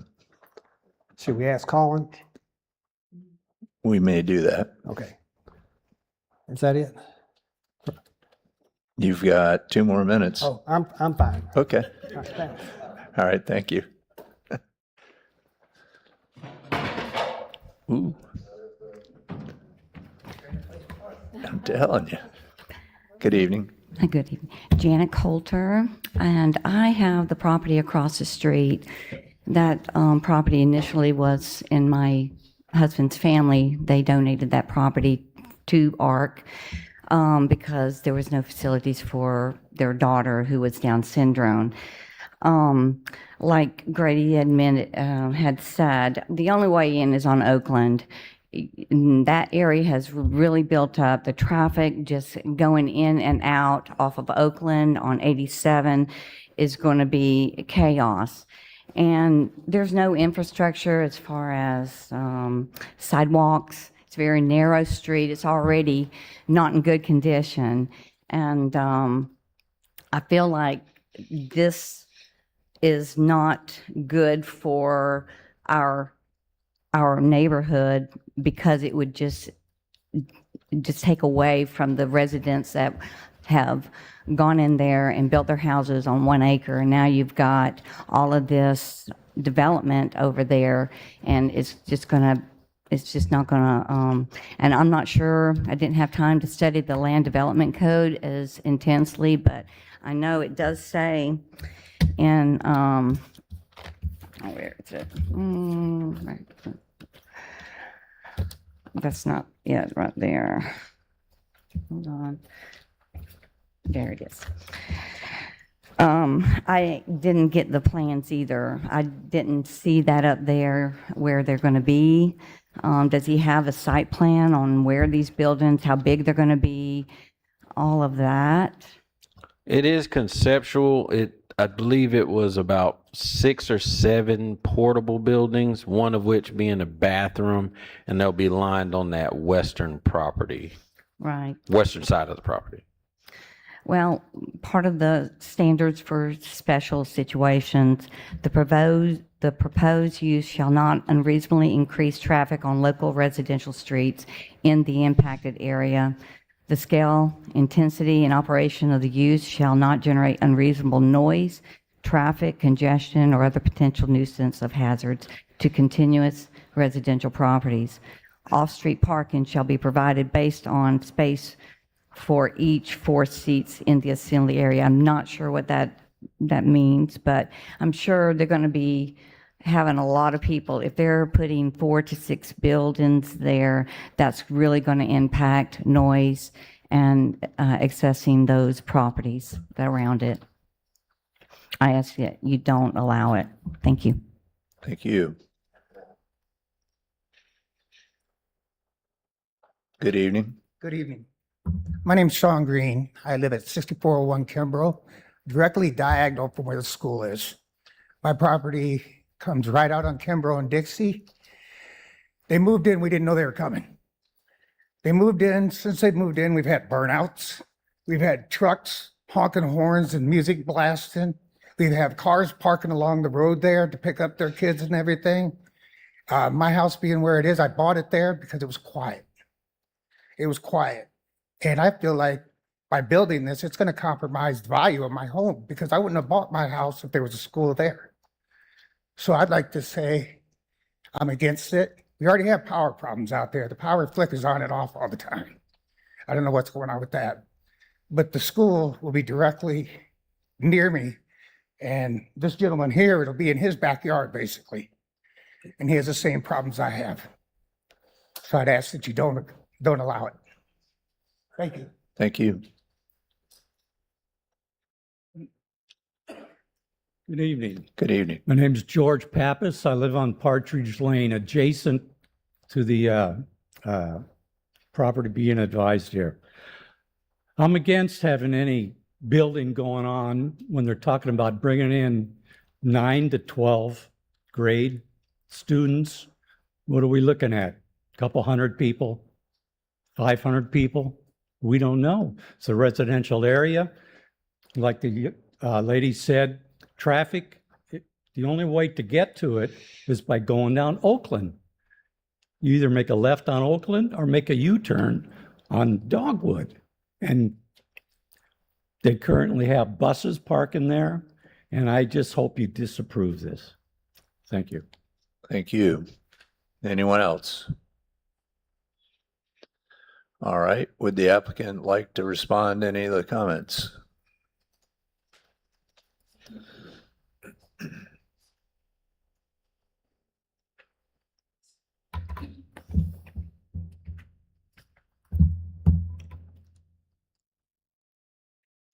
Presently, we have 95 students, 6th grade through 12th grade there. And as for a barrier, if you all know, the blueberries take up almost the whole front of the property. And no traffic is on parking on Dixie at all because our drop off is in the very back part of the property. They pull in, they pull out. We don't have but 5 students that drive themselves to school. Okay, that's it. 5 students have their driver's licenses, and that's the only ones that are driving there. As for loud music, I'm at the campus on a regular basis. I'm working out there every day with my skid steer and my tractors and beautifying it, make sure it's all beautiful for everybody else. And if there is an issue of noise, feel free to contact me. As for, they're talking safety and stuff. Well, an example, I happened to be working in the front of the blueberry patch, and I don't know which house it was across the street, but a family of a mother and 2 children were riding their bikes down the street, and 2 dogs came flying out of the backyard, and this little girl was scared to death, screaming and crying at the top of her lungs. And it was a mixed pit bull breed. That was my concern. Have not spoken to anybody, but as for traffic, almost probably 70% of our kids, they come in on a van or, that's how they get to school. Parents will drop them off. But as for loud noise and crazy driving, that's an absolute negative. They don't do that because I won't let them drive to school. They'll have to park somewhere else or go to a different school. We don't like riffraff. We are a private Christian school.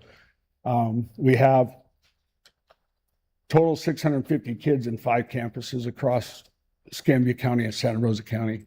So we are, and we're very well respected by Santa Rosa County Sheriff's Department, as well as the board, because we're trying to make sure everything is good to go that we do. And there is an actual Escambia County Sheriff that lives at the end of the street on Dixie, and I've spoken to him, and he's never said anything to me about negative at all.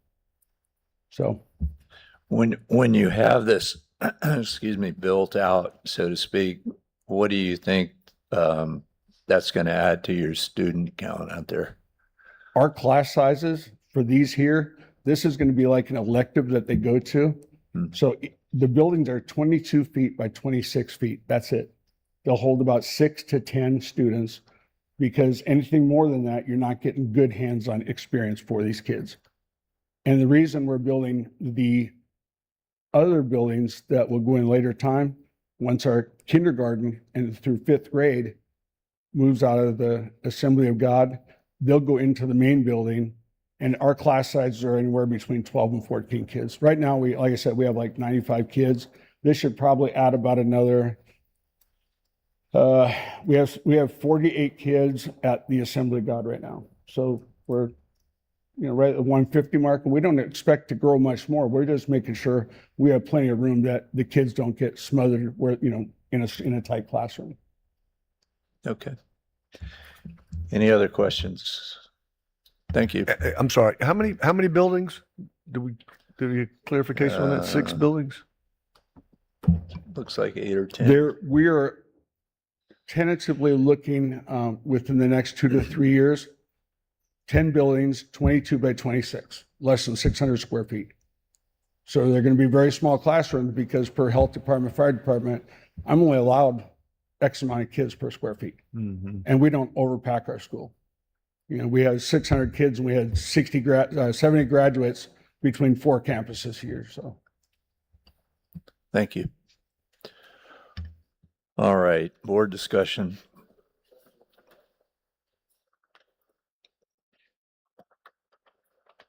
Cameron, I have a question. So the existing facility received a conditional use for education. So as it's being operated today, it's in compliance. Yes. And so the request is to expand to allow them to put in more classrooms, correct? Correct. Okay, thank you. Anyone else?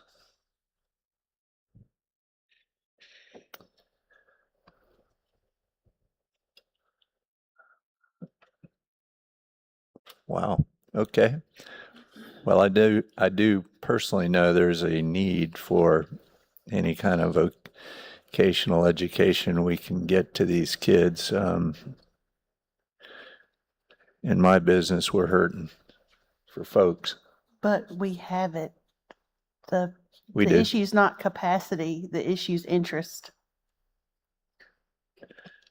Well, I've heard the issue is more instructors. Could be. So you're going to add one more competitor for instructors. I'm sorry?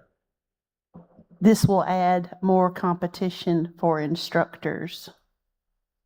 Potentially, I guess it would. Would it add more competition, or would it just add more instructors because there's more students? Well, if you can't find more instructors right now and you've got capacity, and you add someone else that's going to have an instructor, logic would say you still have a shortage of instructors. I mean, my manufacturing plant, we have a shortage of industrial electricians. We have plenty of places who teach it. We just have no interest. I don't know if I mean, just the point. I'm not coming at Lighthouse or anything, but I mean, it's a systemic issue with the trades right now. All right. Any other discussion? If not, I'd be looking to District 3 for a motion.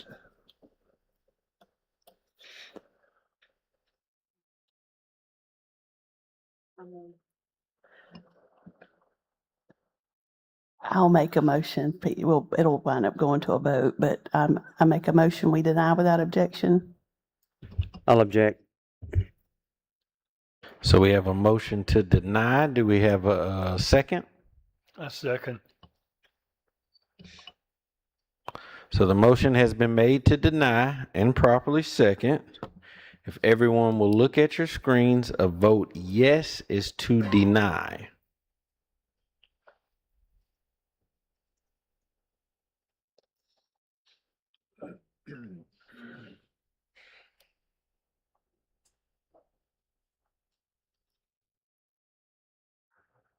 And the denial fails 5-2 with Mr. Ron Strickland. Oh, I'm sorry, with Mr. Howard Still and Miss Jane Hayes as yes.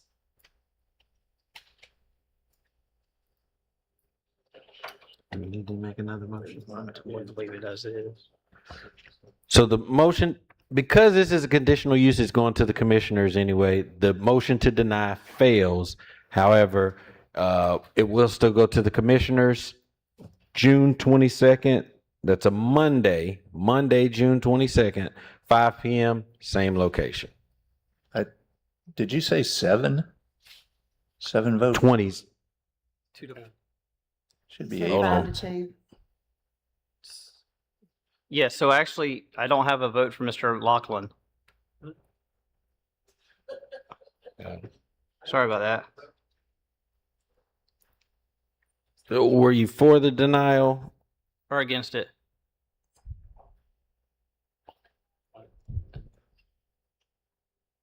No. No. So it's 2-6. 6-2. Deny. Okay. Good catch.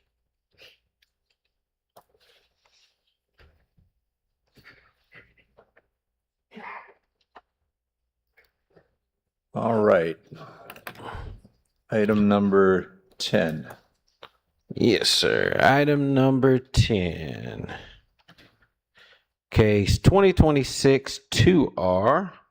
Ms. Linda Hollyfield is requesting to rezone half an acre from rural residential single family to R1M mixed residential subdivision, but have no change to the future land use. Subject site is located at 5533 Karen Drive in East Milton. Subject site is in a rural residential single family zoning district.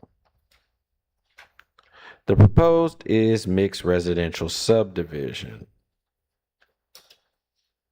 This is an area of the subject site and surrounding properties, with this being the close-up aerial. The existing land use is single-family residential with single-family residential surrounding. And the future land use is also single-family residential.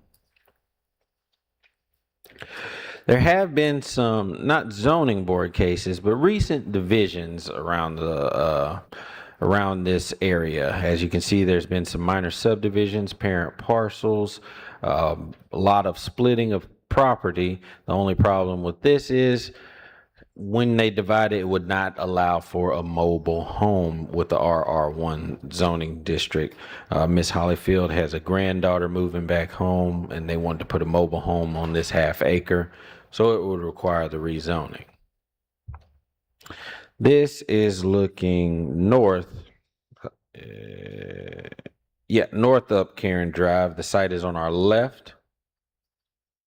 This is looking south on Karen. The site is to our right. This is looking into the site. If you look to the right there, there's that driveway.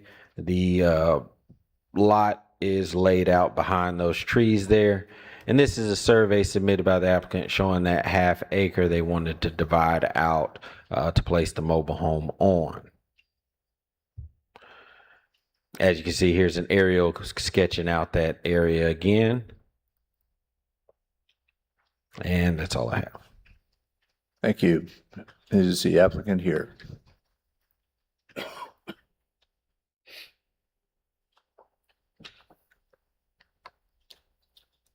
Good evening. I'm John Hollifield. My wife was operated on yesterday, so she can't. She's okay. She's up for about 8 weeks. So,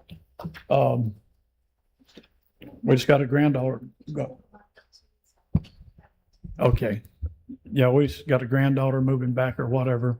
And, we just wanting to give her a piece of land, let her move in or whatever and be able to be next to us. All right. Any questions for the applicant? This would be on septic tank, I guess? Yeah, it'd be a septic tank. Okay. And all right.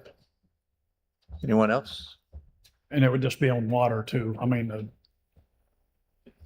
the water meter, it comes right by there. Okay. I have a quick question. What are the structures across the street from this lot? What structures are across the street? One of my neighbors, Bob's back here. He's across the street from me, and Effie is Are they site-built homes or mobile homes? they're regular homes. Site-built homes. Okay, thank you. Yes.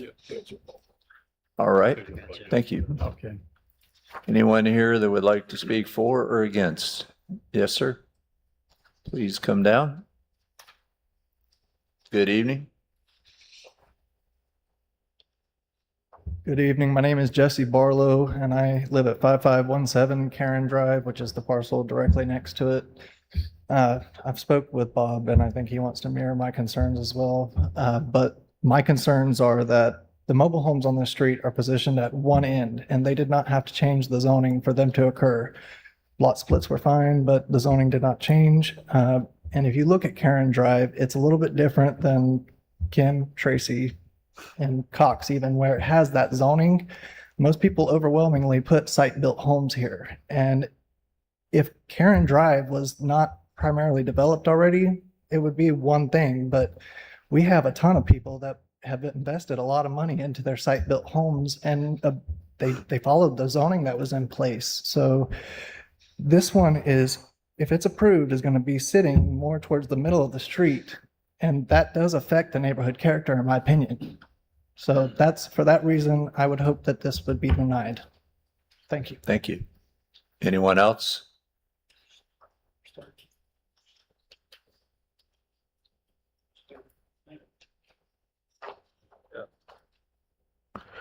Oh, 1 second, Mr. Hollifield. You got one more We have one behind more. you. I'm sorry. Hang on and let this gentleman speak. Good evening. Good evening. My name's Robert Guire. I live at 5516 Karen Drive, directly across the street from where this mobile home's going to be set.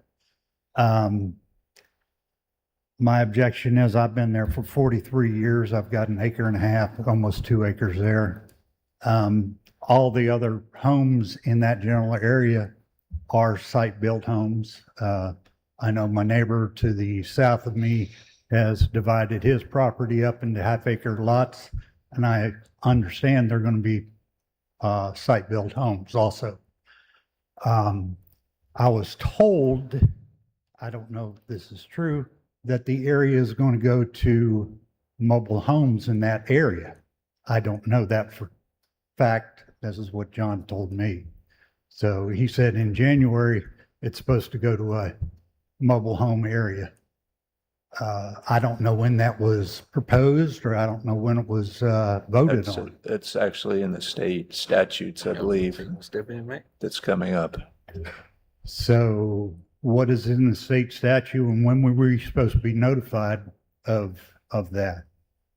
I would say this is your notification. The state ain't gonna do doodly squat, if you ask me. There's a distinction. You're saying mobile homes, but it's actually modular is the correct If I can jump in. Yes, one second, right over here. Sure. So the governor signed into law House Bill 399, which has several components. One of those in particular says that an off-site constructed residential dwelling must be permitted of right in any zoning district where single-family detached dwellings are allowed. So what that means is mobile homes and manufactured homes are considered off-site constructed dwellings. And January 1st, they'll be permitted in any residential zoning district. And please understand, that's not coming from Santa Rosa County. That's the legislature created this law and the governor signed it into law.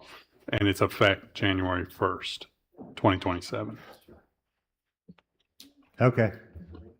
I still object to it. Thank you. Understand. Anyone else? All right. I don't know what I was gonna say now. Sorry. That's okay. All right. Board discussion. Oh, what I was gonna say is. You have to come up to the, you need to come up to the microphone, Mr. Hollifield. I was gonna say that my property already backs up to a trailer on the backside and 2 trailers on the left side, you know, and that's all. Thank you. If you would turn off the mic for us. Thank you.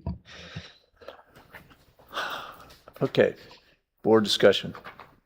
In the applicant's defense, if you look at the aerial map, there's about 8 or 9 mobile homes, like he said, for close proximity to where he's at right now.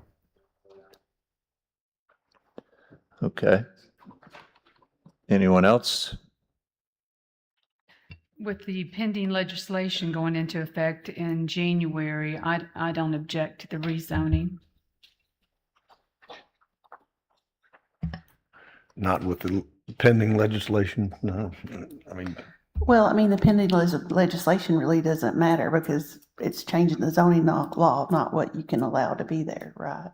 So we're not saying, oh, you can't put a trailer there. We're just saying, we're not gonna change the zoning of the land itself, right, for the size. Or completely? No, that we would be, they could either wait until January or get approval to rezone the property. Currently. Gotcha. Okay, because it's mixed use residential. Right. Gotcha. The one thing though, this would allow 2 mobile homes on the site, correct? If it met size requirements, R1M allows for 70-foot wide lots in a quarter acre. I don't believe it was 140 feet. I'd have to check that real quick. But with a condition of the rezoning, you could restrict it to just 1. That's where I was going. Would that be acceptable? Okay. All right. And it's a double wide that's going in and it's got porches and everything. So it looks like that. Okay. Thank you. Yeah, thank you for clarifying that. All right. District 2, if there's no other discussion. move to accept with the single residential dwelling without exception. So it would be a condition that there only be one Single-family residential.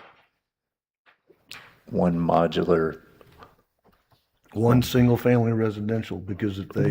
It would be one residence on One the lot. residential, Yes. one, yeah. If All it's not a duplex, it would be one single, yeah. All right. Hearing no objection, that motion passes. However, everyone, that is just a recommendation. Still has to go to the Board of County Commissioners, June 22nd, Monday, June 22nd, at 5 p.m.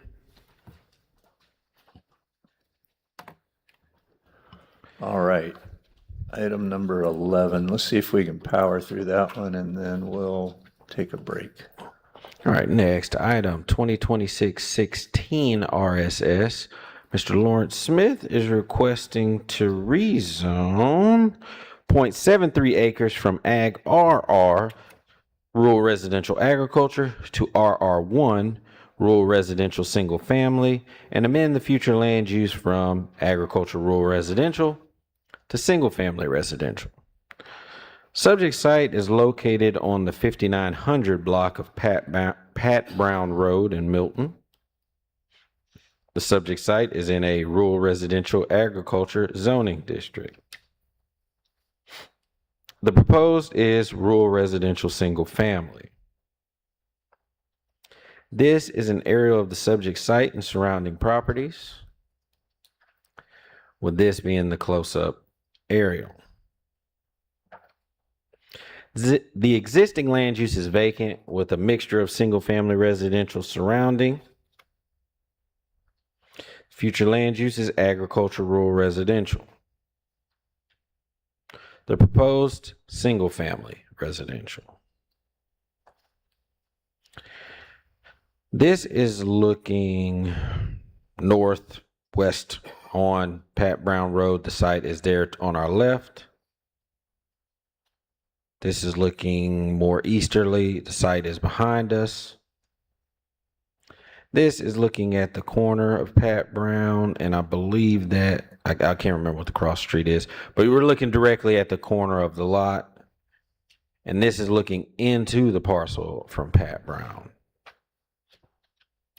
Now, this is a survey submitted by the applicant, and if you look at the survey, you'll notice that this parcel and the parcel to the right are both outlined.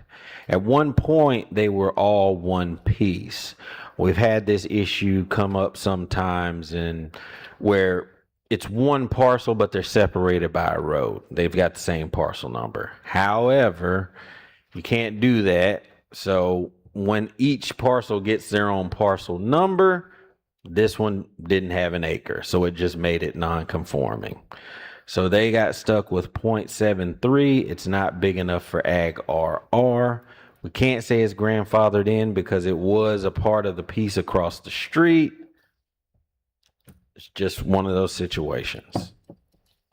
And that's all I have. Thank you. Good evening. Good evening, Mr. Chairman. Jim Waite, Milton, Florida, representing the applicant. All right. The applicant, Mr. Smith, purchased the property with the intent to build a single-family residence there. To find out it was, as Cameron said, too small. Mr. Smith has done some due diligence.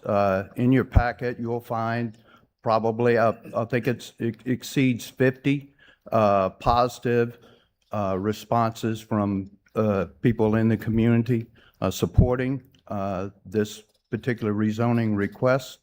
As staff also mentioned, there are 6 properties that are very similar, that are less than an acre, that are single-family residents within 1,500 feet of this property.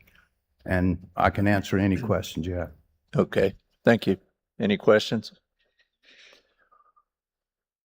All right, anyone here to speak for or against? All right, board discussion. I mean, this is one of those practical matters where it's clean up, right? In my opinion. Okay. I agree. All right. I agree too, but considering the parcels around it, that we condition it with just because they could go in and split up based on what they're proposing going from ag to RR1. Is the property owner just wanting to put one residence on, or do they have a desire? Yes, it's a single-family Single residence. family? Yeah, it's a very unique shape. The geometric configuration is basically a triangle. It would meet the setbacks. There's 216 feet on the front of Pat Brown Road, but it comes to a point down Beagle Trail to where it's almost nothing Okay, down there. okay, thank you. Well, that's what I was thinking is condition it to just one dwelling unit. Is So that we're okay? not down the road trying to now come back and try to split the lot and then start seeking variances to the setbacks. Well, just to clarify, R1 is a half acre, so they couldn't Oh, split that's it right. They couldn't go down. because they'd So make smart. that new parcel non-conforming. Thank you. Anything else? So forget that. I make his motion to approve without objection. Hearing none, passes. Just keep in mind that is a recommendation. Still has to go to the Board of County Commissioners, June 22nd, 5 p.m. And we're going to take a 10-minute quick break. Be back 25 till.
All right, if we could get everybody to take their seat.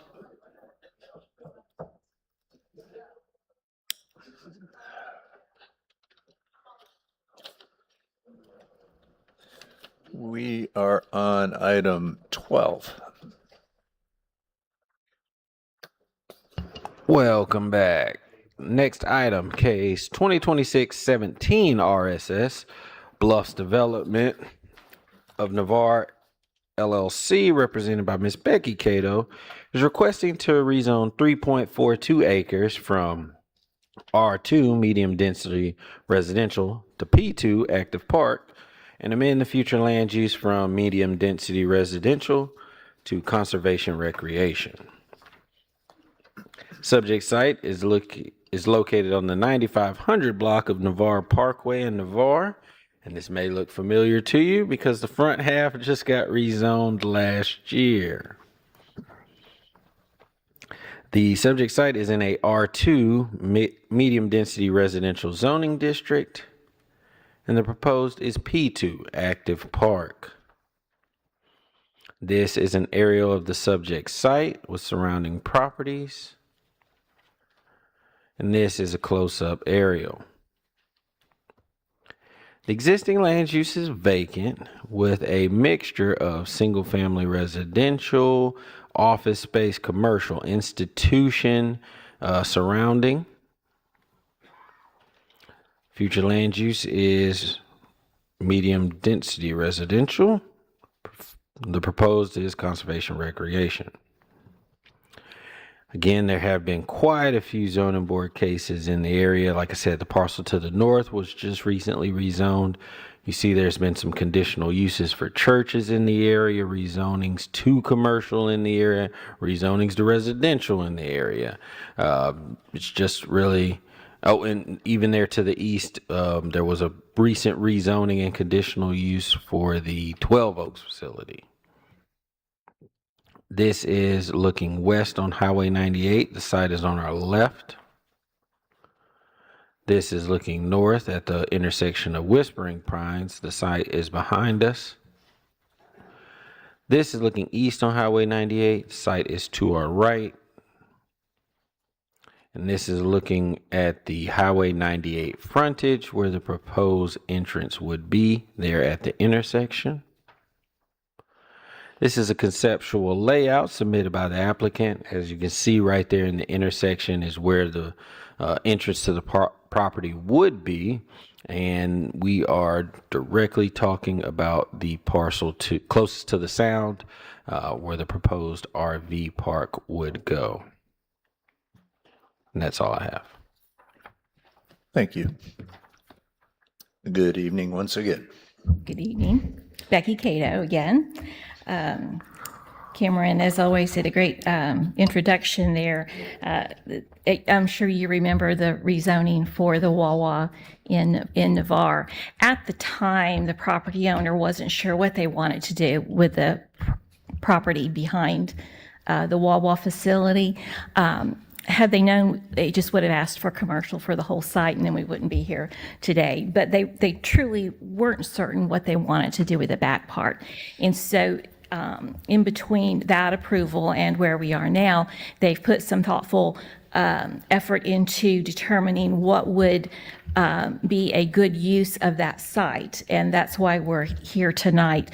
What they would like to put in that location is an upscale RV resort facility, relatively small in size, about approximately 25 pads, but upscale as opposed to a low-end campground type of thing. And there are ways to control that, most specifically with your pad rental prices. And so that's, out the gate, that will be one of the ways of ensuring that what goes in and out of that facility is comparable to what you see in the area for Navarre in terms of compatibility. In looking at the kinds of things that could go into that property, of course, one of the things they started with evaluating is residential. It's currently zoned residential, and it's R2 residential. If we were coming here tonight asking to rezone to R2 residential, you would hear a lot of complaints. Once we get past R1, actually when we get to R1, but once we get past R1, people begin to be nervous. R2 allows 10 units an acre and allows single family, multifamily, allows townhomes. In this case, it would allow a 3-story apartment building could be built there, and that would be with the existing zoning, and that's without having to come to this board. So that would kind of be a starting point. So what we're looking to do is less intensive than that in a number of ways. And we are specifically asking for the Conservation Recreation Zoning District. That allows RV resorts. Commercial is the other district that would allow an RV resort, and we're not asking for commercial. We're limiting ourselves by asking for the conservation recreation, which has a much more limited list of permitted uses. I'm going to go ahead and just go through the criteria that's in your packet. As you are aware, rezonings and conditional uses, the decisions are required to be made based on the criteria laid out before you. And so it's important for me as the applicant's representative to legally get that into the record for the meeting. So I know that's a little boring for you guys, but it's necessary that I go ahead and go through that part of it. Traffic, that is always a concern for any of the cases you have come before you.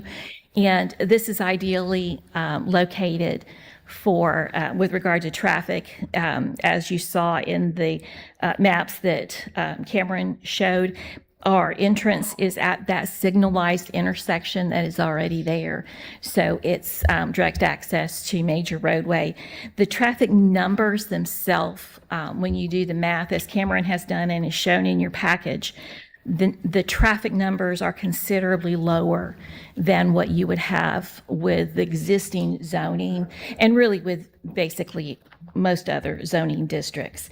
With regard to compatibility, staff found that it is a compatible use.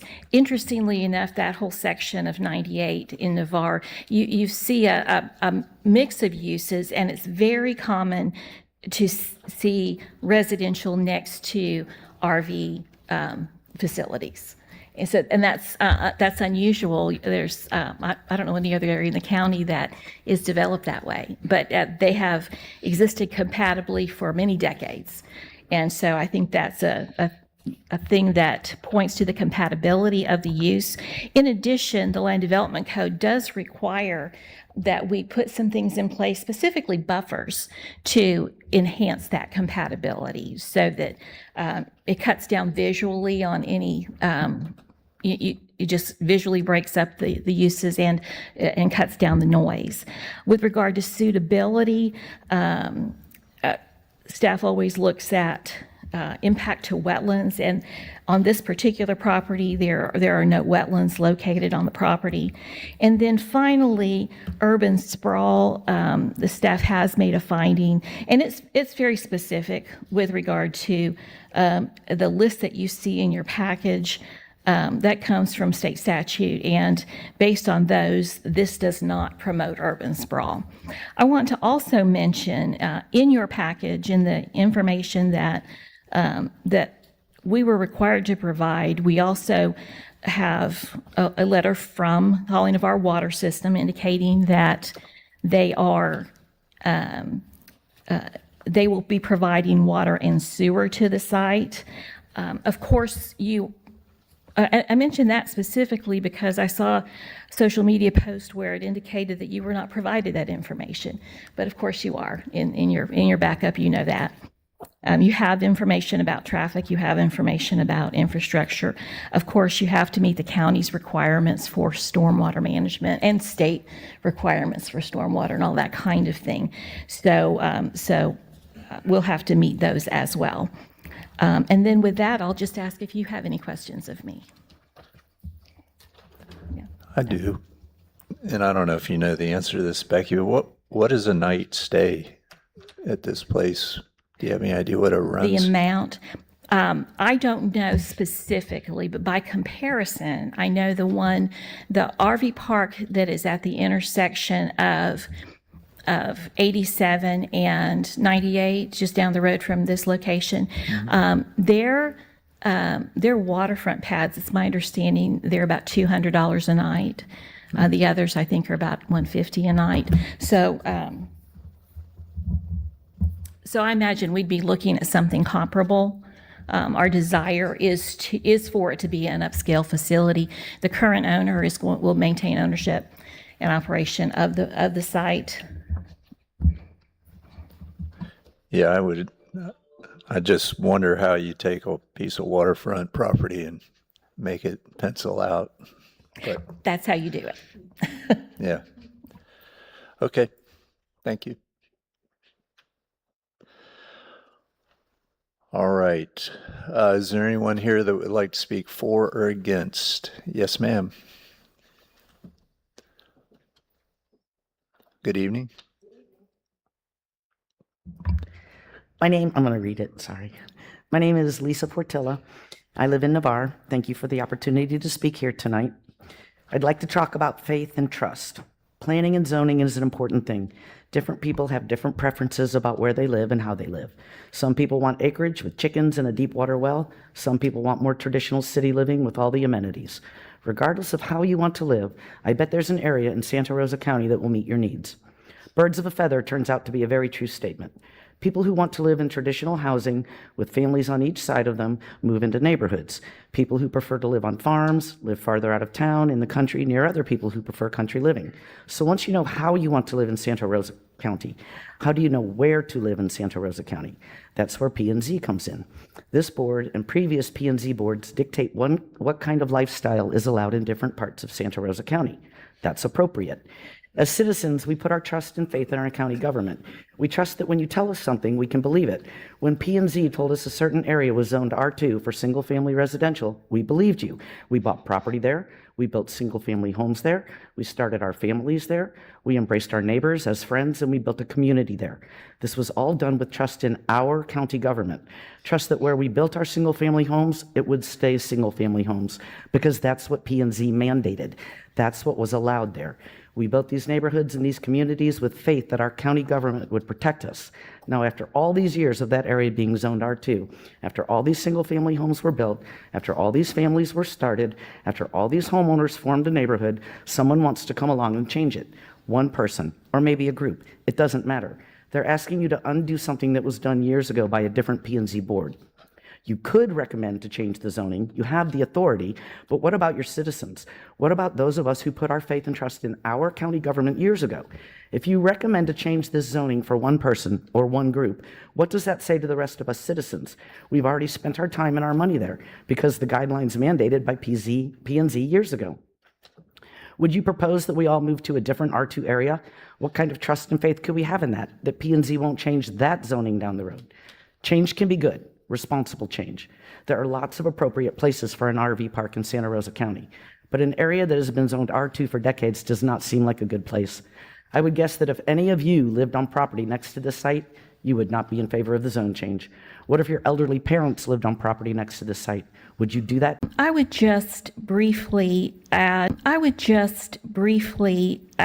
that as part of that faith and trust is every property owner in Santa Rosa County also has rights for how they go about either living on or developing or selling their property.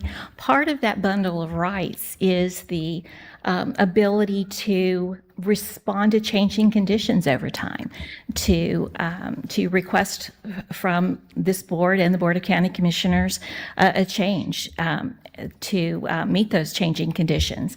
And so that's a significant part of the faith and trust that we have in our local government, that we all have the right to come here, that those in opposition have the right to come and express their concerns. We have seen the results of government mandated land use decisions, very top down, no citizen rights or citizen processes, and I don't think we want to go that direction. So I think this process kind of helps to balance that. The property owner has the right to come and request it, and we have just as much faith in our local government that you'll follow the requirements, that you'll look at the criteria, and see that they meet those criteria. Thank you. Thank you. No, thank you. All right. Any board discussion on this? Mr. Chairman? Chairman, Yes, sir. Mr. Solomon and a Mrs. Moser has reached out and talked to me and Mark. They live, Mr. Solomon's a 28-year veteran. He's lived there for 30 years. Mrs. Hoosier has lived there since 1968, her mother and her. They're firmly against this, and it should be remained R2. It was my understanding, Cameron, that whenever we approved the Wawa, that they made a statement, correct me if I'm wrong, that this property behind there would remain R2, but here we are today. Now, I've done a little research. There's 5 campgrounds within 4 miles of this proposal, a total of over 375 spots. There's also one been approved on 87 right across from the hardware store. It's yet to be built. There's also one that's been built in Holly that's hosting 32 spots right now. The commissioners, out-of-district commissioners, approved an addition to that as well. It's pending 48 more spots. It appears to me Santa Rosa County is turning into coffee shops, campgrounds, cannabis stores, and convenience stores. This is pristine waterfront property. Some of the most beautiful property you'll ever walk, full of live oaks and bay trees. These people that are complaining are not here to voice. We're their voice. And they've paid taxes into the coffers now for 40 years. Their voice is not heard tonight. I'm their voice. And they're strongly against this. They were against the Wawa store as they pleaded with this board and the commissioners to approve that with the understanding that it would remain R2. The campground proposal is pretty and it looks good on paper. But once you open the avenue and this is going to set a precedence, you start destroying pristine waterfront property for camping. And you've opened the corridor there for a storm if it ever were to blow through a southerly hurricane. It's going to wash all the way to 98. And one more thing, Cameron, this is for the staff. It's been brought to my attention, and I hope I'm wrong, but the Wawa store was simply going to be a convenience store and a gas station. But I've been told that there possibly will be a full-service oil change there as well. That was what was put on the conceptual plan. And again, guys, we got to remember we are here for zoning. So while, again, the picture looks pretty, hey, we're going to put this here, the zoning would allow for a fueling station, an oil change place, a doctor's office. So if the deal fell through, we couldn't hold them to just a Wawa. And I spoke to the citizens that you just referenced, Mr. Solomon and Ms. Mosier, and I explained that to them too. Unfortunately, yes, what they propose right now is an RV park, but if something were to go wrong, it's still zone P2. You could have a basketball court out there. You could have some camping sites out there. The zone is what is important in these hearings. A lot of people do have ambitions. Sometimes they don't come through. But the zone is what we really look at and what is allowed within that zone. Then this piece of property has long-standing been R2 residential. We're imposing upon and protruding into residential areas more and more, it seems, with this board and the commissioners lately. And it's not really fair to people that's lived here and enjoy southern living. These houses and these houses in on this water are true southern living. They're not box houses or block houses, these box buildings that they build now.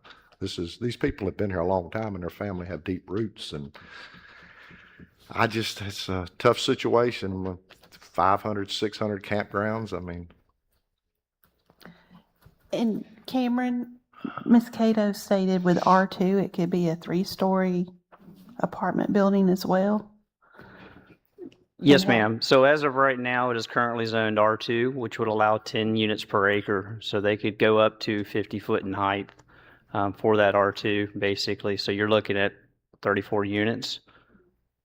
Could certainly go there. It can be designed. There's already a light, there's going to be a light there. So certainly that's something that can be taken in an aspect. So when this property was rezoned in 2007, if you look at some of the surrounding properties, they were rezoned that way because there is little to no storm surge in this area as a part of that. So that was taken into consideration back at that time. We're not talking about just rentals on R2, right? They could be condominiums and 10 units per acre. So we're talking 35 units, 2 cars, 2 trips per day per vehicle. It's a lot of vehicles versus 12 RVs sitting in one spot for a week or two. Actually, I think it's like 22 spots. How many? Correct me if I'm wrong. Then. It's 25. It's 25. Okay, 25. I mean, I don't like either of them, but. And I will add this, that there are 4 of the pads on the east side, at the southern east side of this project proposal, sits within 8 foot of Mr. Solomon's hot tub and back door. If it's approved by the commissioners, it will be right in his back door. Well, there's a lot of people that have hot tubs that are within that many feet of their neighbor. I don't know if that's necessarily a criteria. And I don't know if we need to examine how many RV parks there are in a given area. I don't know if it's within what we're called to do to determine feasibility. I mean, I think you have to be aware of it. Do Well, have you to can do be full aware of it, but- analysis of it? I think you need to be aware of but- it to make smart decisions, just like the fact that with an R2, you could put, 10 residential houses, per whatever you just said, versus do you want 25 RVs, or do you want 500, 200 people living right there on top of you? I don't know. It's a hard decision. I don't like either one of them. And also, again, we're focusing on zoning because in either case, I know what it conceptually looks like, but this would have to go through the site plan review process. There would be buffer requirements, parking requirements. So, But still, if you look at impact and what's coming, right? And I hate I'm even going to say this. that is lesser of an impact than if you had an apartment building on it under R2, what's zoned as now, which I think would be worse if I was a neighbor. I would think You'd so. have stormwater and all that. It'd be hard to do that on such a small piece back there and have that many. I mean, conceptually, you could put 10 per acre or whatever, but you Well, still that's have why all they those gotta- problems I to do, mean, you that's know? just like when I first got on this board and y'all approved the Walther property, and everybody's like, oh, well, the state says you can put a septic tank on a quarter acre. That doesn't mean it'll perk. It doesn't mean it'll happen. But I think we have to take all these things, just like you brought that up, under consideration. What's the lesser of two evils? Well, I went down there and looked at both and walked the property on the both sides and all. And to me, I mean, I just don't like on the east side with those 3 pads there. And it looks like it's only got a 10-foot buffer, I think is what it says right there. And to me, it would just, doesn't seem to be right to impose on somebody that's been there. It's going to be his forever home and put pads right there at his window, and he has to look at it because the brush is not there. You would have to build all kinds of stuff, plant shrubbery. So I'm just not for the east and the west side at all, period. I mean, I just don't like the intrusion of the neighbors. That's where I stand. Someone made the comment that with the existing zoning, possible options could be much worse. So even though one option may be the highest and best use for the property, when you look at what could happen without coming before this board or trying to get some kind of exception, that could possibly be much more intrusive, especially if you're talking about 3, possibly 4-story condos or apartment buildings. So have to take all of that into consideration. Landscape buffer is going to hide that RV. Landscape buffer is not going to hide a 30 or 40 foot building. I'm pretty sure there's probably more of a buffer on tall buildings like that than something like this. Well, I mean, you can have, you're still going to see it though. I mean, you can have a 25-foot setback, but if the building's still 40 feet tall, it's going to be in your face. I guarantee the man with the hot tub will complain because the 3-story apartment building is now able to look over into his hot tub. He's going to want that RV part. I mean, I'm not speaking for him, obviously, but I would imagine. It's Cameron. a look at or look down into. What would be the buffering requirement on this? It depends again, because I think with incompatible uses, you've got C and E, which one is a wall with I think 10 foot, or you can, based off the density of how much vegetation you put, it can be 20, 25, or 30. So that would be worked out in the site plan process. If they chose the 30, it would be less dense, but they would be further away from the property line. If they chose the 10, it would be closer, but it would be densely populated and have a wall. So, well, he's showing 10, if I'm reading this right. So that would require a wall? Yes. Okay. All right, any more discussion on this matter? All right. District 4.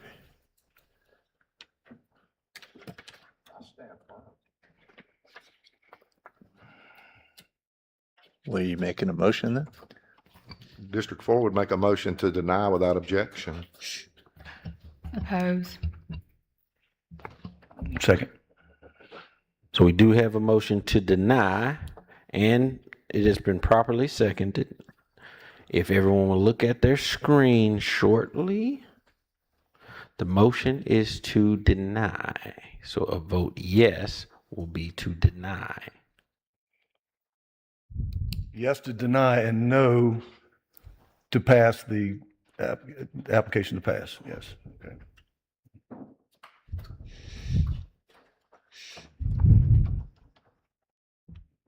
Don't forget to hit save.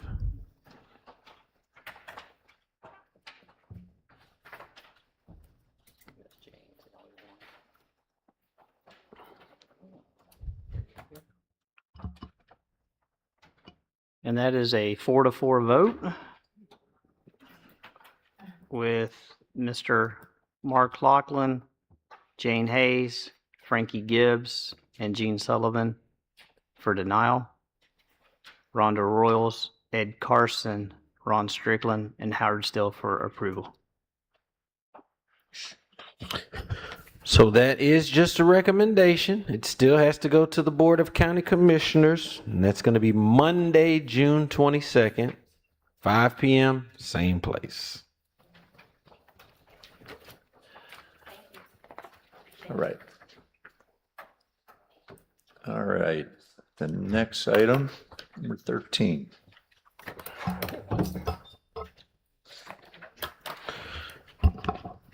Next item on the agenda.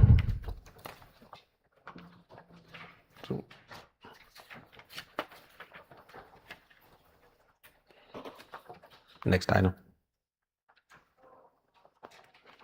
Case 2026-18 RSS. Mr. Matthew and Miss Charissa Cotton are requesting to rezone 2.39 acres from rural residential single family to highway commercial development and amend the future land use from single family residential to commercial. The subject site is located at 6108 Shamuckla Highway in Pace. Subject site is in a rural residential single family zoning district. The proposed is highway commercial development. This is an area of the subject site and surrounding properties, with this being the close-up aerial. The existing land use is single-family residential with majority single-family residential surrounding. Then there is some agricultural homestead and silviculture there to the north. Future land use is single-family residential, with the proposed being commercial. This is looking south on Shamuckla Highway. The site is on our left. This is looking north up Shamuckla Highway. The site is on our right. This is looking into the existing site from Shamuckla Highway. And this is a survey submitted by the applicant showing the right-of-way length on Shamuckla Highway and acreage of the parcel. And that's all I have. Thank you. Is the applicant here?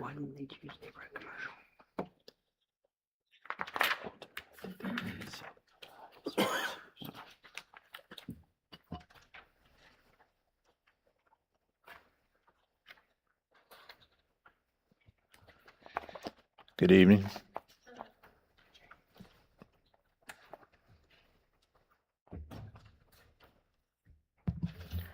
Hi, I'm Carissa Cotton. This is my husband, Matthew. We have lived at Shamuckla Highway 6108 for roughly 10 years. And the whole time we've lived there, I have had a home office there. I'm a CPA. And previously, I had had an office just a little over a mile south of us, which is 5 Points, which is where Coldwell Banker is. And I put an office in the house specifically because the house was on Shamuckla Highway, easy access, a great place to have a home office. What has changed is this, in the past year, my children asked us to build a house with them in Jay on 15 acres. And so we will be moving to Jay to a 15-acre lot with our children. However, that being said, I've had my business at 6108 Shamuckla for 10 years. I have 2 employees who work at my business and have worked at my business in my home. One of them is a parent of children in the Pace School District, and she works 9 to 2 And she drops her kids at school, comes to work, works till 2 o'clock, and then leaves to pick her kids up from school. So that would be a really big problem for her if I were going to try to do like a home office in J. And my other employee lives in Pensacola, and that she lives like just over near the University of West Florida. And again, that would add a really long drive for her. Then secondly, in the area, my clients, I've been there for 10 years, and I have a mix of clients that I do a lot of remote work, but then I have roughly 160 individual clients, of which about 50% in tax season come and drop off work and come and sign at my residence now. And in 10 years' time, I have never had a neighbor complain about my business. There's not a whole lot of going back and forth from the office. We generally, like if a client comes for the first time, they'd like to have a face-to-face meeting, and I have an office in the house that we do that. And otherwise, it's most of the time, it is just like a drop-off or pickup, generally during tax season. My clients that I have are not come and go. Most of the clients I've had for years. They're people that I have relationships with, and I also have a lot of older clients, and most of them live in the area of Pace and Chumuckla area. Most of them within a radius of my home. Several of them are older, and it would be difficult for them to try to drive to, 30 minutes to a different area. Not to mention the house we're building is in the woods on a dirt road, so it's awkward for coming there to do things. The other thing is the area where we live now has, everybody knows it's changed tremendously. And I understand, and I hate it too, the fact that we've had so much growth, but at the same time, it's the natural, it's what happens, and I understand that.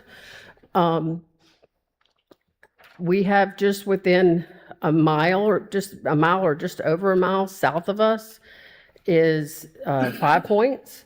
They just put in a new ER at Sacred Heart right next to that area. Across the street over to the left, they just put in a huge neighborhood.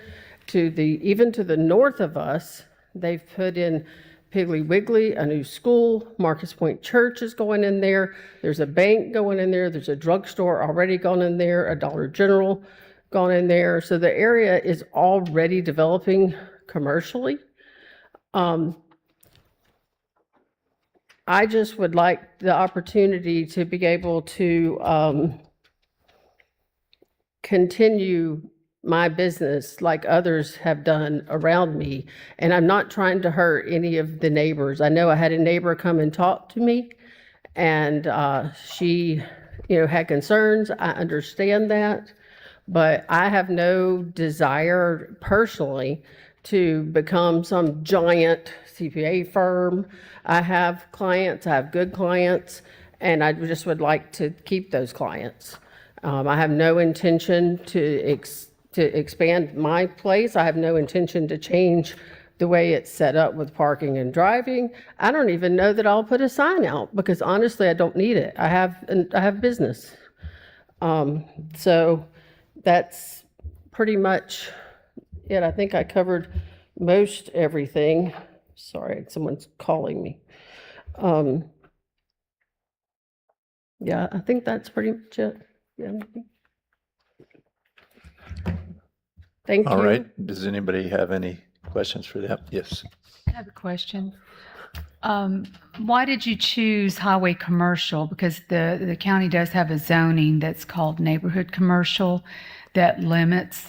Highway commercial pretty much opens it up for pretty much anything to go in there, whereas neighborhood commercial keeps it at a reduced size, like an office. So you explained that you're trying to maintain your CPA office there, because before you've been utilizing that as a home office. So I guess if you're still wanting to continue as a CPA office there, why not request the neighborhood commercial?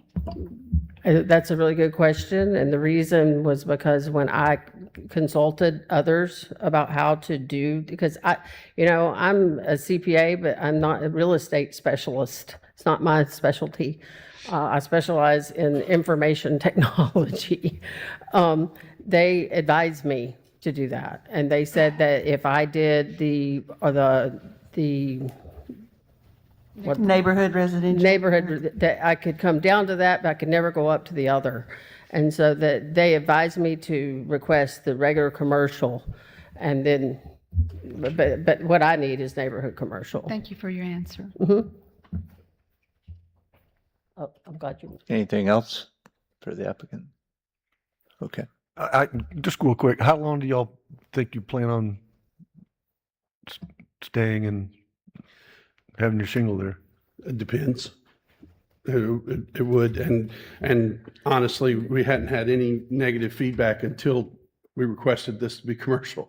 And so Yeah, the neighbor who came and talked to me, she told me, honestly, in our conversation, she didn't have an issue with me. She had an issue with what could come after me. And I told her, I understood that. And I don't, I can't make promises. I've had periods of time, you never know what's going to happen. I could get cancer and die. I can't make a promise about what's going to happen. But what I can say is what my intent is, and what I'm planning to do with my business is not involved anything except my little office right there. But I don't have intentions to do other stuff. And you're not planning to change anything? You're just keeping the house as it is? I have no reason to change anything there, no. So you're not Unless the tearing county it down and requires building a it. CPA firm there? Right. I have 2 employees and that's it. I have plenty of clients, I have plenty of work.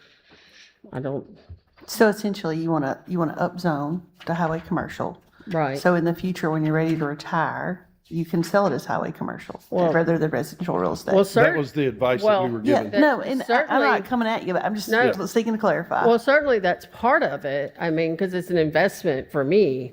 But the other part of it is that I want to be able to maintain my business and my clients and my employees, that if I don't have a place there, I'd much rather own the place than rent a place from someone. And it's hard to come by rental property in that area for others. The neighbor asked me, why didn't I just use it as a business, but move to J? It's like, because that's illegal. I can't pretend I live there and keep my business there. So that's why I don't do that. So. I have a question for staff. Could she have requested like a conditional usage for that? Not in rural residential. I didn't think so, Yeah. But as she stated, we could always downgrade the request. So if they were in agreement that they were okay with neighborhood commercial, we could always go down to neighborhood commercial. But if it was presented as neighborhood commercial, she was correct. We couldn't say, hey, she needs highway commercial development. So essentially, if we downgraded to neighborhood commercial, that wouldn't handcuff her later on if the area grew to go back to highway commercial. But that would be another It'd be another zoning hearing. request, I Yes, understand yes, that, yes, yes. Yeah, I think that whole area on both sides of her is coming, and there's commercial just right down the street in both directions, and I don't really have a problem with it. And I think it's their right, their property right to have what they want, and if they want to have an investment for their kids one day, they'll always have the opportunity. Because I would probably say in probably 4 or 5 years, you're going to see a lot of commercial through there. So that's just me. Yeah, I'm in favor of their highway commercial application. Before we get too deep in our board discussion, that's right. let's get our folks that are here to speak about this petition. Good evening.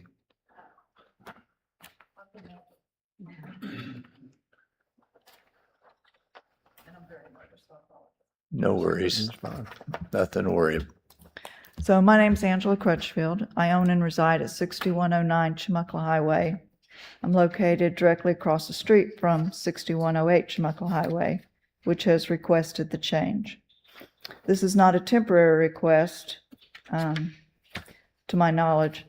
Once this property is zoned commercial, it'll never be residential again. While there are commercial properties 1 mile to the north and 1 mile to the south, all properties surrounding Chumuckla are residential. The rezoning application indicates there have been 3 businesses operating on the property for 10 years. However, these are all online businesses. The only traffic in and out of this location are deliveries. I've been retired for 2 years, so I've been able to stay home, and I have never seen a client come to the house. And when I do see people come to the door, they hardly ever open the door. It appears that everything's done through the mail, deliveries, and drop-off. This can all be done from our new location in J. There's no reason to make this property commercial. They do not have foot traffic. There's no continuity of services at this location to keep. There's no business sign in the front yard and no business sign on the front door that I noticed. There's no reason for the Cottons to keep this property for their 3 online businesses, which they'll certainly be operating from J. Keeping the property would create additional expenses with the non-homesteaded property tax, commercial property insurance, utilities, maintenance, lawn care, which would all seem unnecessary. Ms. Cotton told me she previously had an office location at Woodbine, but since most of her work was done online, she didn't need the additional cost. The only reason to rezone the property is to sell or rent it as commercial, which is not what they've indicated in their application. I understand the area could be commercial at some point, but I don't believe it's that time yet. I've spoke to several neighbors and they all oppose the rezoning. You've gotten an email from a couple of them. Mr. Orban owns 2 properties. Mitchell Nolan, Patsy rents next door. I received 2 texts from neighbors while I was here tonight that they all oppose it. And that's all I've got. Thank you. Anyone else that would like to speak for or against? All right, would the applicant want to rebut any of that?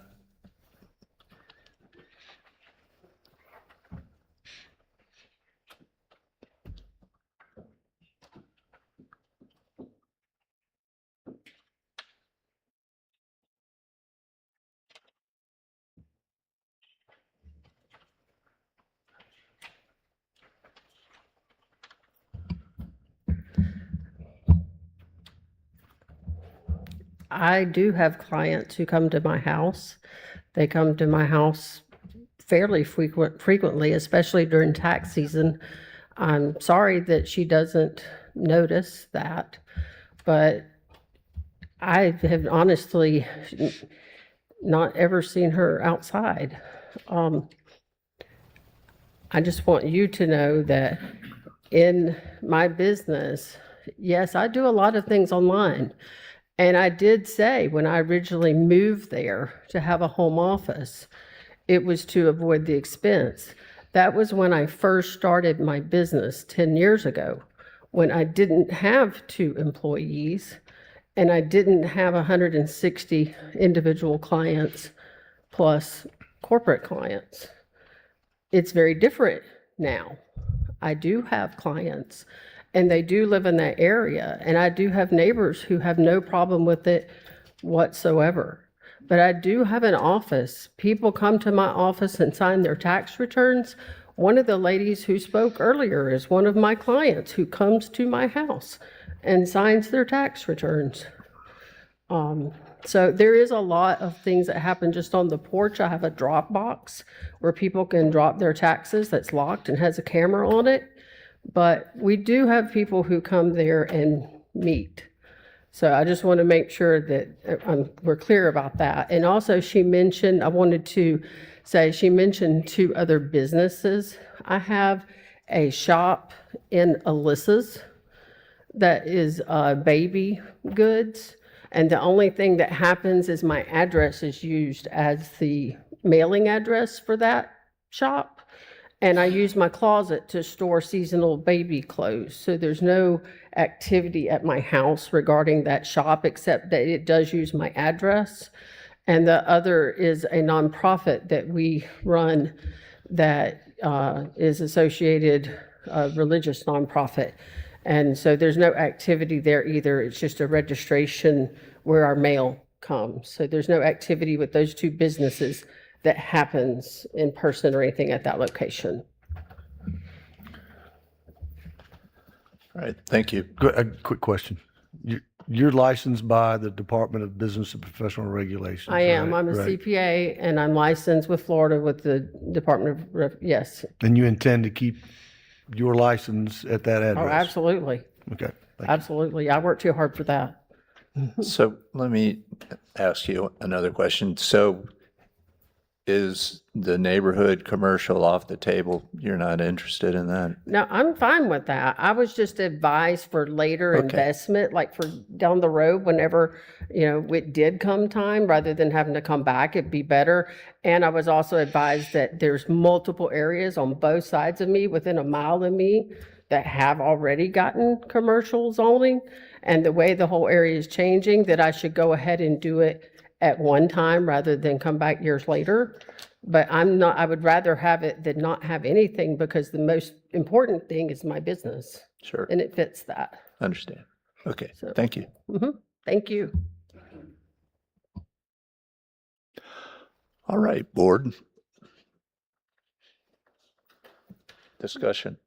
I'm not in favor of the HCD, but would be in favor of the neighborhood commercial. I understand, we have highway commercial north and south.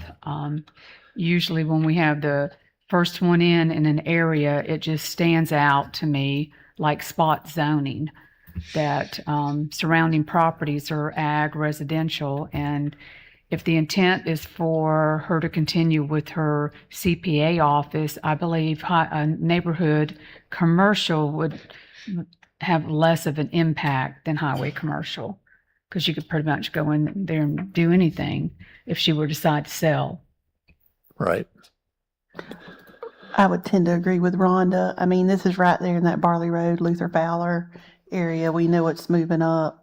The Jubilee is back behind it. But I think in the interest of tamping things down a little bit, neighborhood commercial is a better option. And that still leaves the door open to her later to go to highway commercial when it gets there eventually. I believe that we have, the Wawa was a perfect example. It was all residential through there, and they went HCD, and it happens all the time, a lot. And highway, Schmuckler Highway right now is unbelievable traffic. So I just think it's going to happen a lot quicker, and I'm in favor of it. I don't think they should have to come back later, because they're going to be there for a long time, and I just think they have the right later on. They don't. It's just going to cost more time and effort and money, and I just don't think they should have to go through it. So. But we don't know they're going to be there for a long time. Her neighbors don't. They're moving to 15 acres in J. I mean, it's their right to do what they want to do, but again, as the lady mentioned earlier, we have to look out for the people as a whole. There's personal property rights, but it's just That's like right. Jean talked about the 300 RV parks. Yeah. You've talked about the municipal development on 10 Mile, and you didn't That's like right. that. That's So, right. Yeah. I mean, yeah. She's a lot closer to 5 Points than you realize. I went and looked at it. Yeah, I drive by it every day. So. well, I don't drive by every day, but it's in my district and I see it quite often. All right, I'm in favor of the highway, of the application. However, I'm more in favor of them getting most of what they want versus none of what they want. I'm agreeing with Mark that I don't necessarily think it's, I think it's better to have it now than to have them come back later But having said that, I don't want them to lose out. So if it's the board's consensus of the board to go with the neighborhood, I would be in favor of it. I would not object to that. Well, I mean, at the end of the day, we're a recommendation, so it's going to Right, be the it's just- commissioner anyway. yeah. So, Yeah, I just feel like the neighborhood is a little softer landing than going full HCD and not having any idea what could land there at some point in time. We've seen the state co-opt HCD already, and it's after what we saw happen down in Navarre, it's just not something that, unless there's a little more evidence that, hey, we're going to do this or that. I realize we can't really control that, but just to leave it wide open, to me, the neighborhood commercial is, again, a little softer approach to this, and I think it suits their needs. And if somebody decides in the future they want to buy it with the thought of going to HCD, then so be it. That's my opinion. All right. Anything else? I would All right. like to go on record to saying that I can support the neighborhood commercial. It gets them what they need right now in terms of being able to continue their business at that location and move on with their home life. And like it's been mentioned, at some point in the future, should they need to change it or upgrade it from that, and then deal with it then. All right. Anything else? If not, District 3? I got to think how I'm going to phrase this. I recommend approval without objection as neighborhood commercial development in lieu of the highway commercial development, if they agree to it. Correct. Yeah. Is that agreeable to you, Mr. and Ms. Okay. Okay. And they've agreed to it. And that's without objection? Yes, I said that already. Hearing no objection, that motion passes. However, it is still just a recommendation. It still has to go before the Board of County Commissioners Monday, June 22nd, 5 p.m., same location. All right. Last but not least, number 14. Last item on the agenda, case 2026-19 RSS and 2026-12V, Scott Karstens, Inc., represented by Mr. Josh Carr. And this one is it may look familiar, guys. This is the one that we kept pushing back. We finally did get the survey back, so that's why we attached the rezoning to it. They are requesting to rezone 0.48 acres from R1 single family residential to R1A single family residential and amend the future land use from single family residential to medium density residential. This was because the lot was not a full half acre, and when it got split, it didn't make two equal quarter acre parcels. So we had to go one zoning district down to allow for the smaller lots. Additionally, they submitted a building permit on one of the lots, which is also going to need a variance, which is 2026-12V. And that variance request is to reduce the rear setback from 25 feet to 15 feet for that single family residence. So I'll try to go through it with you. So the subject site is located at 1922 Williams Creek Drive in Navarre. If you see here, the entire parcel is hashed out in that black and white. That was one parcel that was platted with the subdivision. The applicant then proceeded to divide the property. However, it just didn't meet lot size requirements when it got split. So the current zoning is R1 single family residential. The applicant is requesting R1A. This is an aerial of the subject site and surrounding properties. This is a close-up aerial. The existing land use is vacant with single-family residential surrounding. And the future land use is single-family as well. However, single-family residential future land use also requires a 1/4 acre minimum.